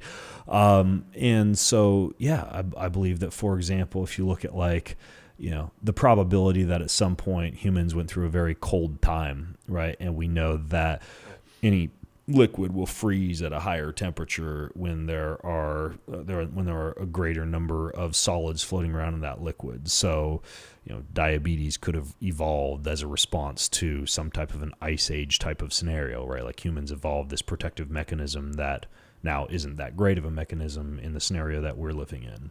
I believe that animals can change over time based on their environment to grow, thicker fur or, thicker pads on their feet or anything like that. I don't believe that we all came from nothing. I believe that in the beginning there was something. There was some kind of deep spiritual light and love-based being that decided to make this crazy, funky place that we're all living in now. Yeah, super interesting. Talk to me about where we go from here then. So you brought up CRISPR, Cas9, the ability to edit genes, essentially the ability to play God. Where do you come down on the issue as somebody who experiments? Or like so transhumanism? Yeah, I mean, I guess we can push it that far, but even just like right now, are you comfortable with gene editing? You experiment on yourself more than like the next person. Yeah. So you've done stem cells, you've done all kinds of crazy shit. Like, so I wouldn't say that you take the typical, like, this body is a temple bestowed upon me by God. Like, you definitely are like, hey, he gave me some materials and I'm going to fuck around. I mean, with them. I think science is cool, right? Like I always have. And the idea that we could perhaps increase our bioavailable stem cell pool so that, and again, my big picture overview of longevity and anti-aging is that the reason you would try to extend your health span and your lifespan is so that you're simply putting yourself into a vessel that allows you to fulfill your life's purpose with much greater impact and at a far deeper and more productive level than you would be able to do if you died early or lived half of your life sick. Do you know what a bodhisattva is? No. It's very interesting. It sounds kind of like what you're talking about. So if my memory is correct, and I'm almost certain that it is, a bodhisattva is, so you've got Buddhists who are seeking enlightenment, and then once you get enlightened, then you're out of the karma wheel, and now this part I don't remember, you ascend or something, I don't know. But a bodhisattva is somebody who purposely does not become enlightened so that they can help other people, which sounds like what you're saying from look, if after this it is like just never-ending bliss and blinding light of love, then why the hell would somebody want to extend their life? Why wouldn't you be rushing towards that? Well, the reason is that if your purpose and fulfillment is to love other people as much as you possibly can. It's to bring as many people as I can along for that ride with me, right? It's very interesting. And look, this does not jive at all with how I see the world, but I find it so fascinating to like really crawl inside your belief system and hear how you think. It's super fucking interesting to me. Yeah. So the anti-aging and longevity piece, it's kind of funny because I get this question, as a biohacker, tell me about the crazy stories of how much you've messed yourself up. Like, when did you really hurt yourself? There's nothing. Like, I've hurt myself more training for an Ironman triathlon or, getting barbed wire wounds in my back doing a Spartan race. Or I do have certain filters that I put things through that I'm going to do. Tell me more. If something produces a great amount of dirty electricity or non-native electromagnetic frequencies, such as high amounts of Bluetooth or Wi-Fi or something like that, I don't strap it on my head. I don't use wearables that emit signals. I've seen evidence that those can affect things like calcium channels and may be associated with damage to the brain, which is why, you're not supposed to hold your Apple Watch closer than 10 millimeters to your head. And you're technically, you're not supposed to hold a cell phone up to your ear. Like, there's a certain distance from the human body that the warning labels on those say you're supposed to follow. So I'm careful with a lot of the dirty electricity stuff, the Wi-Fi, Bluetooth, high EMF. If you go and visit my home, like, the whole thing is hardwired with metal shielded Cat6 Ethernet cable. There's no Wi-Fi. There's no Bluetooth. It's not a smart home. There's no Alexa. There's no Philips Hue. All the bulbs are old school incandescent bulbs because they produce less flicker and less dirty electricity. Like, it's a very clean feeling when you get there. So I'm pretty careful from that standpoint. You talk about gene editing. I don't fuck with my DNA. Like, I forget what happened. You might know this, to those Chinese. They genetically modified those Chinese embryos. Yeah, and this hit the news a few months HIV. ago. Something happened to them, though. There was some kind of downstream effects. It's like the butterfly effect. Right? Like, we don't know if we modify one gene. I even feel this way about fruits and vegetables, right? I'm all for selective breeding to make a better tomato. I'm not yet a fan of going in and genetically modifying the tomato to speed up what, returning to microevolution or returning to selective breeding would be able to accomplish through more natural means. So I'm careful with things like genetic modification. I am pretty selective about which chemicals that I'll put in my body. Like, I wouldn't do metformin for some of the reasons I stated earlier. You're the first person I've heard throw shade at metformin. You give me fucking pause. I really wanted to do metformin, and I just always hesitated because exogenous of anything. I don't even fuck with supplements other than vitamin D. Look, the vitamin B12 deficiency, some of the microbiome upset, things like that can be fixed with vitamin B12 supplements, probiotics, but it reduces your VO2 max by 5%. It inhibits, like I mentioned earlier, the mitochondrial proliferation and satellite cell response to exercise. And considering there are healthier alternatives to do the same thing, like berberine or apple cider vinegar or Ceylon cinnamon or any of these other things that control blood glucose, metformin's out the window for me. Rapamycin, due to some of the immune system damage that can cause, it decreases that mTOR response, that would potentially increase your longevity if you were to do that. But you can get that from fasting. You can get it from exercise. Some of the components in rapamycin can even be simulated via the consumption of fermented foods due to the spermidine molecule that they contain that can have some of the same effects as rapamycin. So long story short is I actually do analyze pretty carefully some of these things that I'll do to enhance longevity. And I am careful. Like, I'm a father. I'm a husband. Like, I don't want to, kick the can because I put the wrong stem cells into my body or, did something dumb with some electrical helmet I'm wearing while I'm asleep or something like that. So I am careful. I spend a couple hours every day. Just, it sounds like you also are a bookworm. You love to read. That's my happy place. Stuck in PubMed, stuck with my nose in a book. So I am pretty careful. I try to educate myself on this stuff. Yeah, very smart. What do you think about FMT, fecal microbial transplant? Yeah.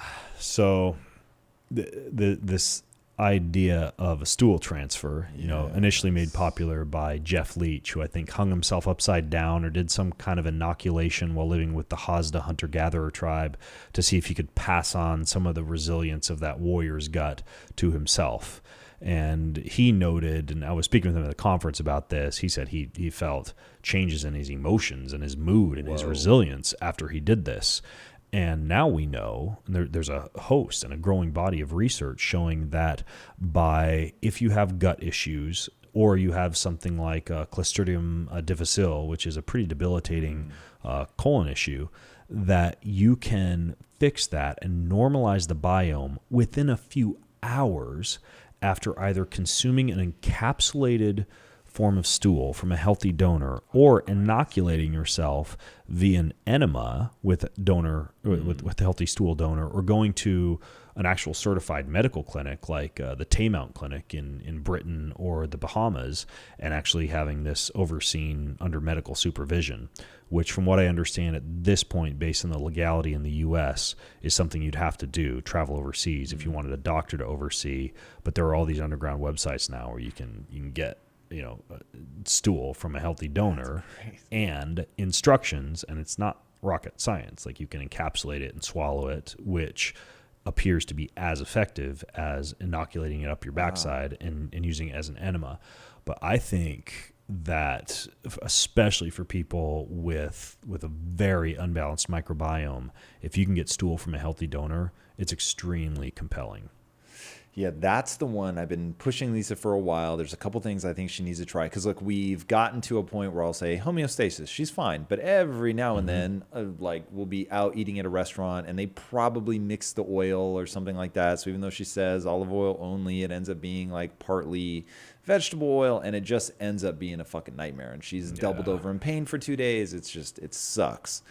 And so I've said, look, FMT and the carnivore diet are sort of the two remaining things that she has to try. Now, every time I hear you talk, it's like, fuck, there's maybe even more complicated shit she should try. But there's, you stack these modalities. It's like Dale Bredesen's book, The End of Alzheimer's, right? It's not just ketosis, but they're also doing like high dose fish oil and DHA, laser lights on the head, hyperbaric oxygen therapy chamber. Like, there's a lot of stuff that you have to do all at once to tackle that problem. But he's got case studies of people who he is, I wouldn't say cured, but really moved the dial on for dementia and Alzheimer's. And when you look at a lot of these gut issues, sometimes it is LL37, colostrum, bone broth, L-glutamine, an autoimmune-based clean diet, possibly a fecal transplant. I was speaking with a guy yesterday who has struggled with gut issues for the past year and just got 8 separate fecal microbiota transplants from his wife, who has healthy stool and a healthy gut. And he had to do it 8 times because it doesn't take? Apparently it doesn't take, or be repeated administration is more effective than one time. I'd be really curious if you're going to do any follow-up with that guy. I want to hear the fucking answer, because my big concern is some people are saying, look, getting the soil ready for the seed is as important as the seed itself. So they say you need to take antibiotics and kill all the bad bacteria first, and then, but it's like, oh God, antibiotics is how we got in this problem in the first place. So I don't love that idea.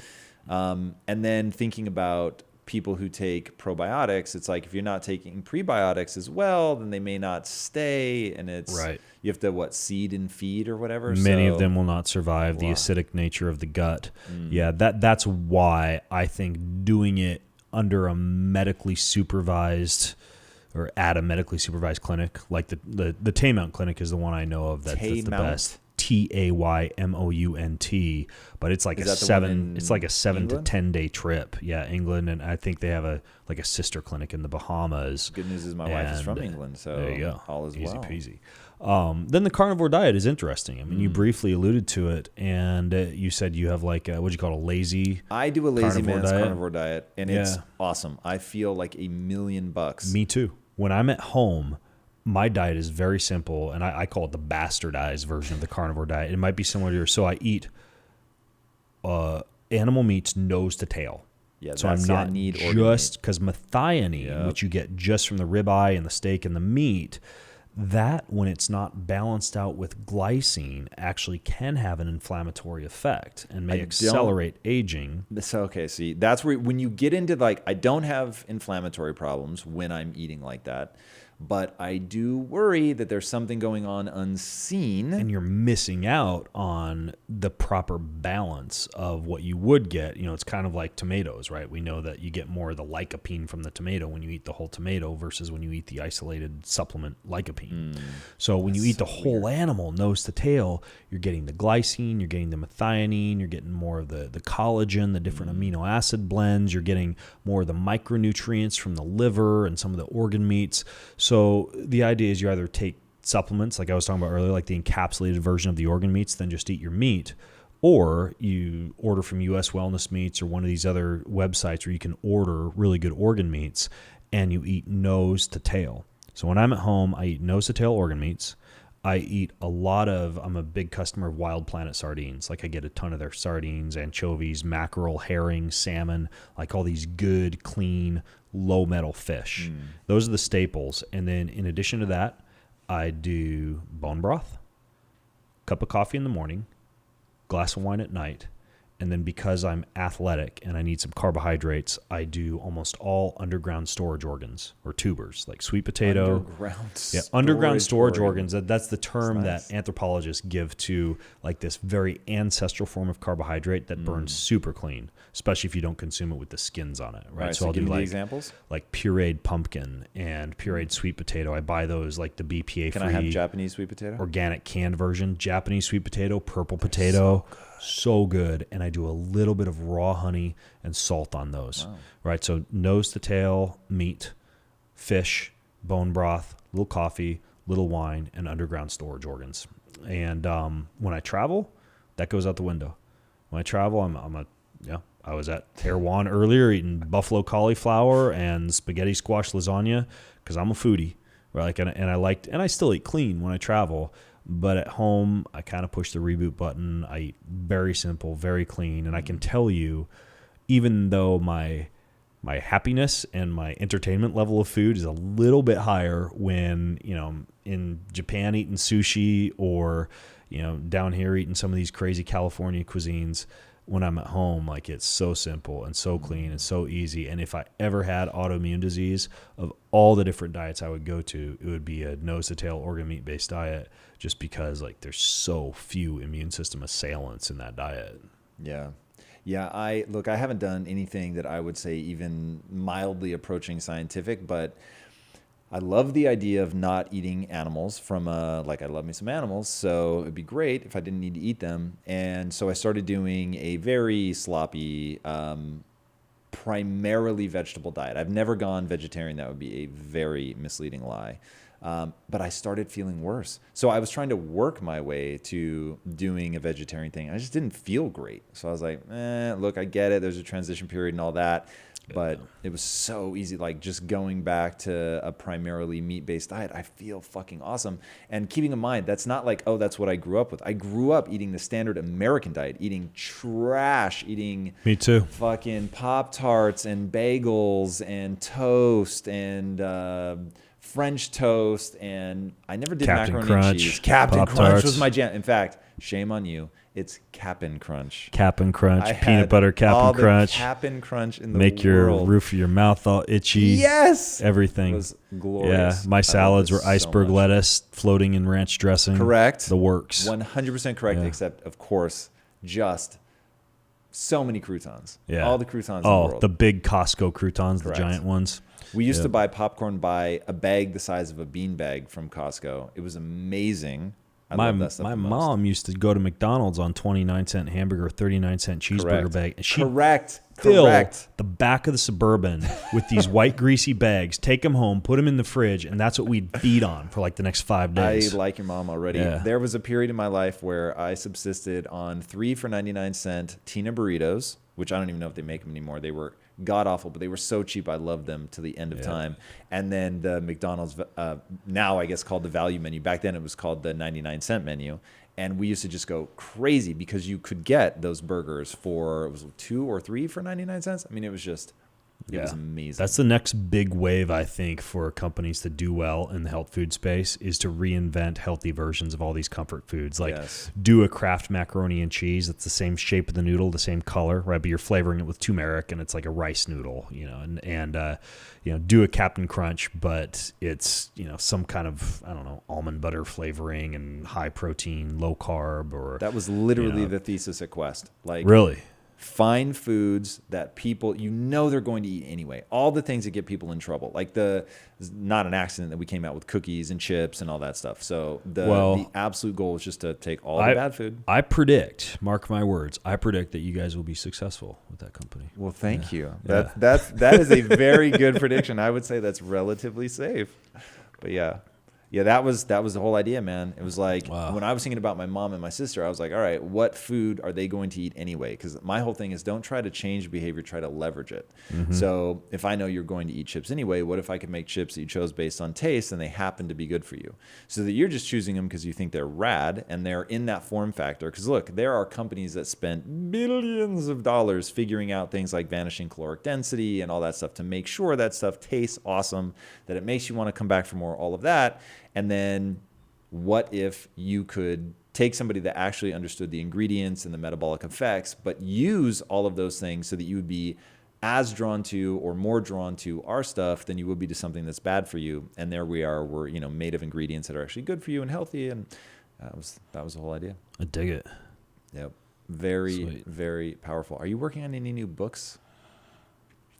Not anymore. Because I finished this last one. So Boundless? Actually, I'm writing fiction. Get the fuck out of here. Because I took a break from my fiction to work on Boundless. So Boundless it's been my project for the past 3 years. This idea of how could you create boundless energy at your beck and call all day long whenever you'd want it. And it comes down to like caring for the brain, like the right, addressing mold and mycotoxins and Lyme and fungi in your personal environment, and then looking to nootropics and smart drugs and biohacking technologies and those NBAC apps that we talked about, all these different ways that you could care for the brain, right? The program that's running everything. And then I turn to the body and get into the immune system, jet lag, sleep, like 2 huge chapters on sleep and sleep hacking, grounding, earthing, enhancing recovery. I thought they were the same thing. They are the same thing. Okay. I just said it twice to make myself sound smart. Hey. No, grounding is the same as earthing. Same thing. Except technically grounding would be the use of like the mats or the technologies. Earthing would actually be outside on the planet. So they are different. A little bit, but there is the same idea. And then a ton of anti-aging longevity. I get into peptides and SARMs and the blue zones and some of the ancestral wisdom, some of the modern science, and then sexual performance, relationships, a lot of spirituality, gratitude. I just wanted it to be almost like the 4-Hour Body on steroids, just like everything that goes into the complete human blueprint. Let's go to sex. So let's go right to sex. Right to sex. Right. So we're sitting in bed with our special chairs. Our legs are entwined. We're gazing into each other's eyes, which I'm saying tongue in cheek, but I actually think that's fucking awesome. What are we doing to optimize for sexual enjoyment? I'm guessing it wasn't for sexual performance, that sort of baseline. Yeah, but that practice is more relationship based. But for sexual performance, I mean, for example, there's this idea of having a big fatty steak to get your hormones up, before you go out on a date night, or before lovemaking, and that's the worst thing that you can do because you draw a bunch of blood away from your nether regions and into your gut. The best thing you can do is to consume foods that are rich in nitric oxide precursors or arginine or citrulline. So you would have, for example, a beet salad with a glass of red wine, a little bit of dark chocolate, some extra virgin olive oil.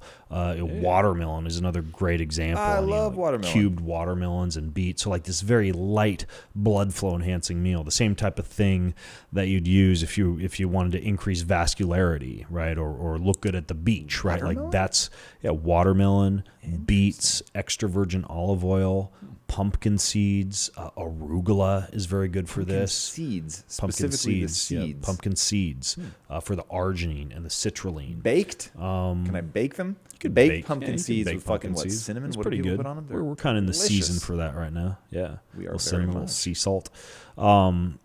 And so it's this idea of putting a lot of nitric oxide precursors into your body because it's like Viagra for your whole body.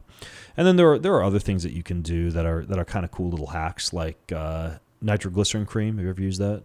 No. Yeah, just a little dab of nitroglycerin cream, and you get this massive vasodilation. It's like Insti-Viagra, right? So normally you'd have to, if you're going to use a little blue pill like that, you'd have to time it and, take 2 hours before or whatever, make sure it's in your system, and, maybe you're going to use it, maybe not. But this nitroglycerin cream, just keep that at the bedside, a little dab of that, like on her clitoris or on your balls, and blood flow just rushes to the region, and you have these amazing orgasms. How have I never get heard it of up this? right away. The problem is that it's so effective it can drop your blood pressure, especially if you do, for example, take Viagra. Like that's a fast ticket to passing out, during sex, But because your wait, blood can I get pressure this over drops the so counter? low. This sounds like you just improved my You weekend. can get a physician to compound nitroglycerin cream, but you can also find websites that will sell you. I don't nitroglycerin know if it's on Amazon.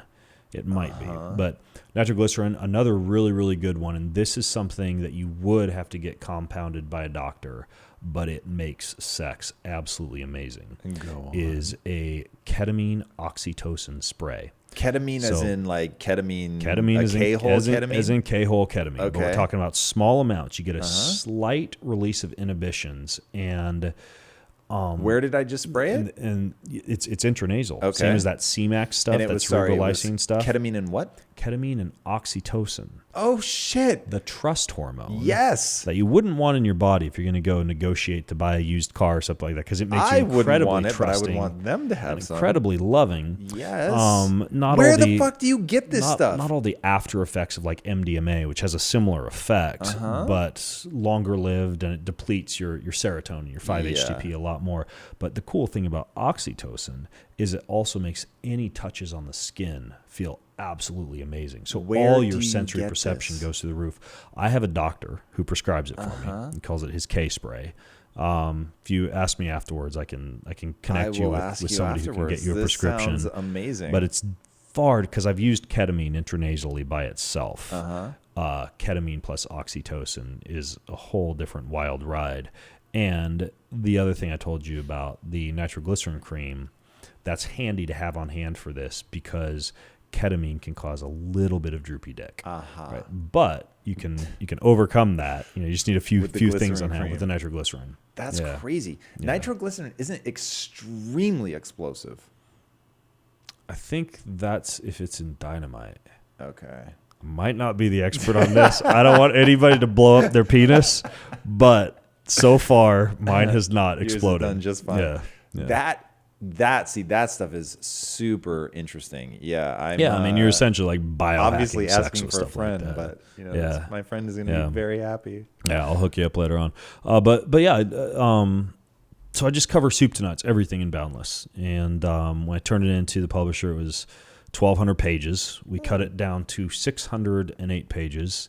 Whoa. Every big New York publishing house turned it down because they wanted it, to be like the 200, 300 page, trendy airport bookshelf type of book. But I like big books. I like works of art, right? Diagrams, illustrations, photos. It's a big, beautiful hardcover, massive tome that, I would imagine it's going to take somebody, 6 to 8 months to get through everything and discover everything, but it's not designed to read cover to cover. You just kind of, if you're going to travel, you flip to the immune system section, or, you're wanting to enhance your sexual experience, you flip to the chapters on sex. Well, now I want to talk about the spirituality side of sex. So we've got the glycerin cream, we've got the K spray, the oxytocin. We're doing good. We're ready to rock. But as somebody who is a huge believer in love and connection, and that like, as much as I would have believed as a kid I would like one night stands, they actually weren't that interesting. And so for me, like, connection makes it far more interesting. Far more meaningful. any animal can have intercourse. I mean, and like I mentioned, many humans, their idea of sex is indeed mutual masturbation, right? Like you're rubbing your genitals together until something fun happens and you feel really good, and then it's over, and you either fall asleep or whatever the case may be. But when you view sex as this very sacred intertwining of souls, this deep level of connectedness that has the potential to do something as magical as create another freaking human being, and you treat it with that level of reverence, even if you're using contraceptives and your goal is not to create another human being, which is typically not my goal when I'm having sex. It's more the connectedness component. But coming at it with that amount of reverence and preparedness and looking at your partner in the eye, deep eye gazing, having the idea that it is this special time that you create for each other, and making sure that you spend time afterwards, talking and caressing and holding and snuggling. Sure, that might turn, especially if you're married, and a lot of times you got 15 minutes to sneak away into the bedroom. Sometimes it does make it a little bit more difficult to schedule. I would rather have sex in a very deep spiritual manner that lasts, 1.5 to 2 hours twice a month than I would to have a quickie twice a week. Right? And so now, when I get home, I've been traveling for 2 weeks. Like, I have a hotel reserved already. Like, there will be Friday, November 1st, right? Like, we'll go to this hotel, we'll disappear. We have the overnight babysitter, and it's a full-on experience that we plan for all day, and nothing's planned the next day until at least noon, and like it's a full, deep spiritual connectedness. And I can tell you right now, like, our relationship at home, not only my relationship with my kids, because they just feel this deep sense of love and connectedness between me and my wife Jessa, but the relationship between Jessa and I, it just flows. Like, everything is better when sex is better, and sex is better when sex is more meaningful and spiritual. Yeah, man. I actually really get that. And part of the reason that Lisa and I have stayed together as long as we have is really making sure that we take the time to stay sexual with each other. I won't lie, like your description of you'd rather two very meaningful experiences, I fall maybe somewhere in the middle. I'm not just looking for mutual masturbation. I'm definitely looking for connection. I want to be with my wife. I want to be engaged with the very specific human being that is Lisa Bilyeu. It'll be interesting to experiment with things like eye gazing, which we've never done. You're the second person to bring it up to me. It definitely makes me want to try that, to see what it's like. I think something like that is meaningful. Lisa and I don't have kids, so the only thing that ever gets in the way for us is sometimes work. But basically, I just don't think about it during the week. And then on the weekends, we have the time, we have the space. Don't have to worry about interruptions. And so we're able to, do something that's far more connected. What you're talking about, staying afterwards and touching, it's like, man, there is something about human touch. It is so important. And like, I read this study that was talking about how people will go and get a massage just because they don't have anybody to touch them anymore. Like, gone are the days where you're hugging coworkers and things like that, and it's putting people in a really fucking weird place where they just don't have that level of connection. And Lisa and I wrote this, I forget how many bullet points, but like 8 bullet points to keeping your marriage spicy or whatever. And one of them was just have sex. Like, people don't have sex. They don't take time to connect. And then, something like what you're talking about, which is to really make it this sacred thing and to make it a union and a real connection, and not just, two ships briefly docking and then parting ways. I think that's really important and so often lost. And communicating and talking and just like really understanding where the other person is at. And it was interesting early in my life, there was a moment where I realized that this woman who I had been with several times, but I could never get her to orgasm. It wasn't until she really connected with me, and then she was able to. And it was interesting because my mom of all people, when I was a kid, told me, if you really want to make a woman orgasm, it's all about trust. And I was like, what?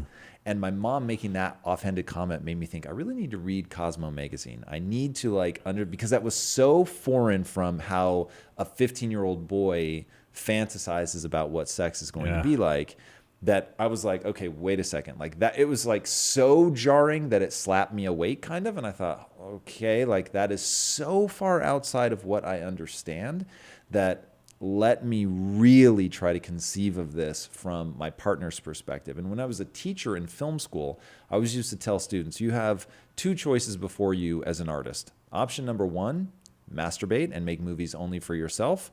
Option number two is you make love and you actually take into consideration your audience. And to your point about so many people, they come together, they're not thinking about their partner. It's really just about them and how do I get myself to the place that I want to be, and not realizing, one, if you're in a heterosexual relationship, the odds of you coming at the experience from like these entirely different places is essentially 100%.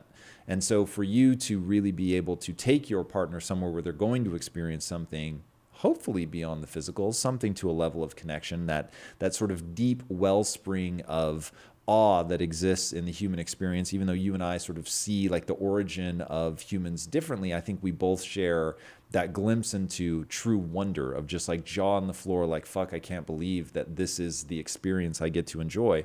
Like imbuing that relationship, imbuing that moment with that is to understand, or at least try to understand your partner, to think about them, to understand what that experience is psychologically and physically from their perspective. Yeah, there's a lot that happens. Even the electromagnetic fields, right? Like they sync the HRV, that heart rate variability I was talking about. Yes. It tends to align with the heart rate variability of the other being in the room. And it's really interesting, this whole idea of electromagnetism, right? Like your heart produces an electrical field. Your brain produces an electrical field. It's detectable by humans and animals. I now own this suit called a Hex suit, HECS. It blocks the electromagnetic field from coming off my body, and it's designed for hunting. Whoa. And I go out into the field. So hunting season actually opens for me at the end of November. I'll go out for late season elk archery up in Washington. But I've been practicing with this suit, just walking around my property, putting up trail cams. And I can walk within 20 feet of a deer that would normally just be off sprinting, when I'm within 60 yards, and it just stands there watching me because it can't detect the field coming off my body. They make these as wetsuits for sharks too, because the sharks can't detect your field. So it's really interesting how we can all detect each other, even if we're not touching, through this electromagnetism, and how the electromagnetic fields actually align when you're with your partner, to the extent to where your HRV becomes very similar to that of your partner. It's like your electrical rhythm is regulating their electrical rhythm. So there's a lot going on that, behind the scenes, so to speak, that makes me feel bizarrely emotional. Barely even think about. Yeah. Like, that's really interesting. Like, fuck. Is there, does anybody have a sense of where we're picking up on that and like how we're reading it? So I know that women will, if they live together, they will get into a menstrual rhythm together, which is interesting. Based on the moon cycles. And whoever's considered the alpha, that's who they sync up to. Let that fucking sink in for a minute. So that's super interesting. And it's something like, if you have a boyfriend, it doesn't work. Like, you won't sync. But anyway, so the hypothesis there is maybe it's pheromones or something like that. Like, do we have any sense of how, like, I have no sense that I'm picking up on your signals or my wife's signals, even when I'm pressed against her. Right. So do they know how we're receiving those signals? I don't know if the mechanism of action has been identified, but birds, I believe there are some fish that may have this as well, have a mineral called magnetite. in their skulls, kind of like right where our third eye, or what we call our third eye is, kind of up towards the top of the nose. And this allows them to detect the magnetic fields of the earth and to wayfind without a compass. And humans have this same magnetite built in. There are Aboriginal populations that simply know when they're facing north, south, east, and west, just based on that ancestral primal mechanism of being able to detect the Earth's magnetic field using their head. So it's possible that part of it could be something related to our pineal gland, our third eye, that magnetite mineral that we actually have in us, being able to detect that magnetic field of not just the Earth, but another human being. Might be something else too. I don't know if it's the, we know that the cells in the heart pick up on electrical activity.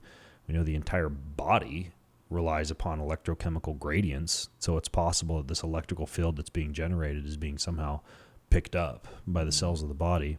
I don't know. But it is kind of cool to think about the fact that we all emit this electromagnetic field that is impacted by our emotions, by our thoughts, by our beliefs, that can affect other people around us, bring us closer to or farther from us, or from them, and can also affect freaking animals to the extent to where you can cover it up and be a better hunter. Dude, that's bananas. Yeah. And I mean, this is once removed, and I kind of want to get back to why you saying that made me feel super emotional. But so have you ever seen the video of the shark attacking a metal plate? Because they were pumping electricity through it. They wanted to show that a shark isn't using its eyesight. It is simply following electrical signals. And so they put a plate on the bottom of the ocean. If I remember right, this is actually done in Seattle. And they said, we're now pumping this electrical signal that mimics a fish flopping around like it's injured. And the shark just wouldn't let up. No matter how many times it rammed into the plate, it just kept going because it seemed as if it just could not accept that wasn't a flopping fish. And I thought, whoa, that's really, and you could really see that it's picking up on something like we're anthropomorphizing and we're thinking of it as a human, but really there's something else entirely going on there. Yeah. And there's something about the notion that we give off these signals that we don't realize that there's a level of connection to other people that we're picking up. They say that 80% of your brain is actually below the surface. It's the subconscious. So like when I think about like, what was it that drew me to my wife? Like I went from saying I'm never getting married to, oh no, I'm actually marrying this woman. And I remember before I decided to propose, I said, well, I'm either never getting married or I'm marrying her. And it was so, and don't believe in love at first sight. It didn't feel like love at first sight or anything like that. It definitely developed over time. But it's interesting how one person in my entire life has ever held that sway over me, and it is just my wife. And so it just makes me wonder, like, how much of that, like the fact that we have light receptors on the back of our knees or in our ears, it's like places you never think. How much are we really picking up? How important is touch? How important are the things you were saying before? It's like there's a lot we probably don't know. Like we know that gas discharge visualization cameras can actually pick up somebody's aura, like the type of light that's coming off their body, right? And there's got to be some kind of a photonic interaction Go back to as that. well. I've never heard that before. If you look up GDV camera analysis, what they can do is actually take a photograph of the light that's being emitted by the body. And when people have different emotions and thoughts and belief patterns, the amount of light coming off their body can either increase or decrease. And I interviewed this guy. Infrared? Like, what kind of light are we talking about? I don't know what kind of light it is. I interviewed this guy on my podcast, Matt Maruka, who studies light, like sunlight, infrared light, red light. He said that they photographed people, and when like as soon as someone dies, like there's absolutely no light. Like a corpse emits none of this GDV based light. But when someone's alive walking around, like there's tons of light just pouring off their body. We know that cells can communicate using photons of light. I've heard that. But it's interesting that it can now be quantified and photographed, these photons of light. The interesting thing about the electromagnetism, the ability to be able to detect somebody else's electrical field, is that I've experienced that before, like where my wife is lying in bed and I know something's up, like you feel like something's wrong, right? And you can't tell if she's sleeping. And it's kind of that scenario if you're watching a movie, right? This would be the scene in which, the spouse is laying facing the wall, but their eyes are wide open and they look concerned. Yeah. And the person lying across from them, like they kind of detect it. I'll be like, honey, is everything okay? You all right? Is there something you need to talk about? And that's without, it's in the dark, in the bedroom, in the dark. But you can kind of like sense they're awake, they're facing the other direction, maybe their eyes are open. And I think a large part of that is somehow detecting that electromagnetic field, that slight decrease in HRV because they're stressed out or that sympathetic nervous system is a little aroused. And so I do think we can detect it. It's just difficult to quantify some of that. Yeah. That shit is so interesting to me. I can't wait for more and more to be known about that. That's really, really interesting. Yeah. What's something that you cut out of Boundless that you thought, oh, I really wanted that to be in? Oh, let's see. One thing was like the whole, like I had a whole sidebar on like how to mitigate the damaging effects of partying, like what to eat going into the party, what form of glutathione that you should take and the different histamine blocking enzymes that limit your histamine response to alcohol. And then, during the trace liquid minerals and some of these algal-based solutions that you can take to ensure that your body stays very hydrated during. And then after, the activated charcoal and the aloe vera extract and, the next day, the repeat dose of glutathione and these different things that you can do to enhance the liver's antioxidant phases. And, it was like a 3-page long sidebar, like the total guide to partying and feeling good afterwards.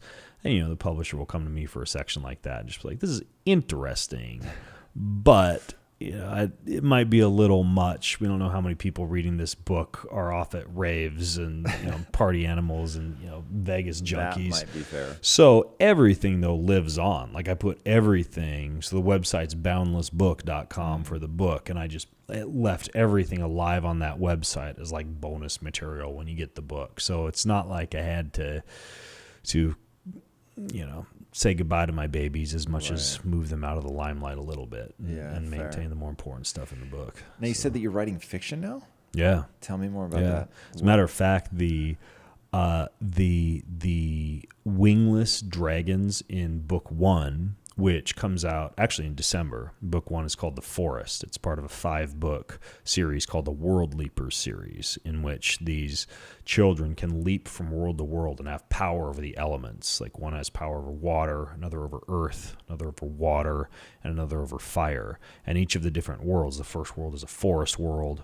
The world I'm in the middle of writing right now, about halfway through, is the ocean world, like the water world. What There'll ages be a is desert world, a snow world, and my kids want the last one to be a space world. Nice. And I haven't yet settled on the space world, but we'll see. It's young adult fiction. Okay. It's like kind of that. What's it come out to? Like 10 to 15, I think, is young adult.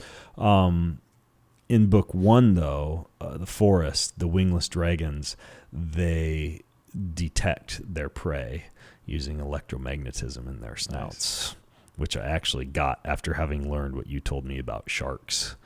And so I try to weave a lot of survivalism and some of the health concepts, some of the wilderness, plant foraging and some of the fitness, when they're training for battle. I try to weave some of that into the book because it's fun for me to still maintain some amount of connectedness to the stuff I'm learning in my, quote, real job, unquote, into this magical world that I'm creating. And everything's based around the hero's journey. Every book is architected around the hero's journey. These children, resistance to the call in their ordinary world, crossing the threshold, meeting their mentors, meeting the allies, going to battle, defeating the enemy, returning home with the elixir, and then, kind of passes on into the next series of books. And they're just a little bit older from book to book.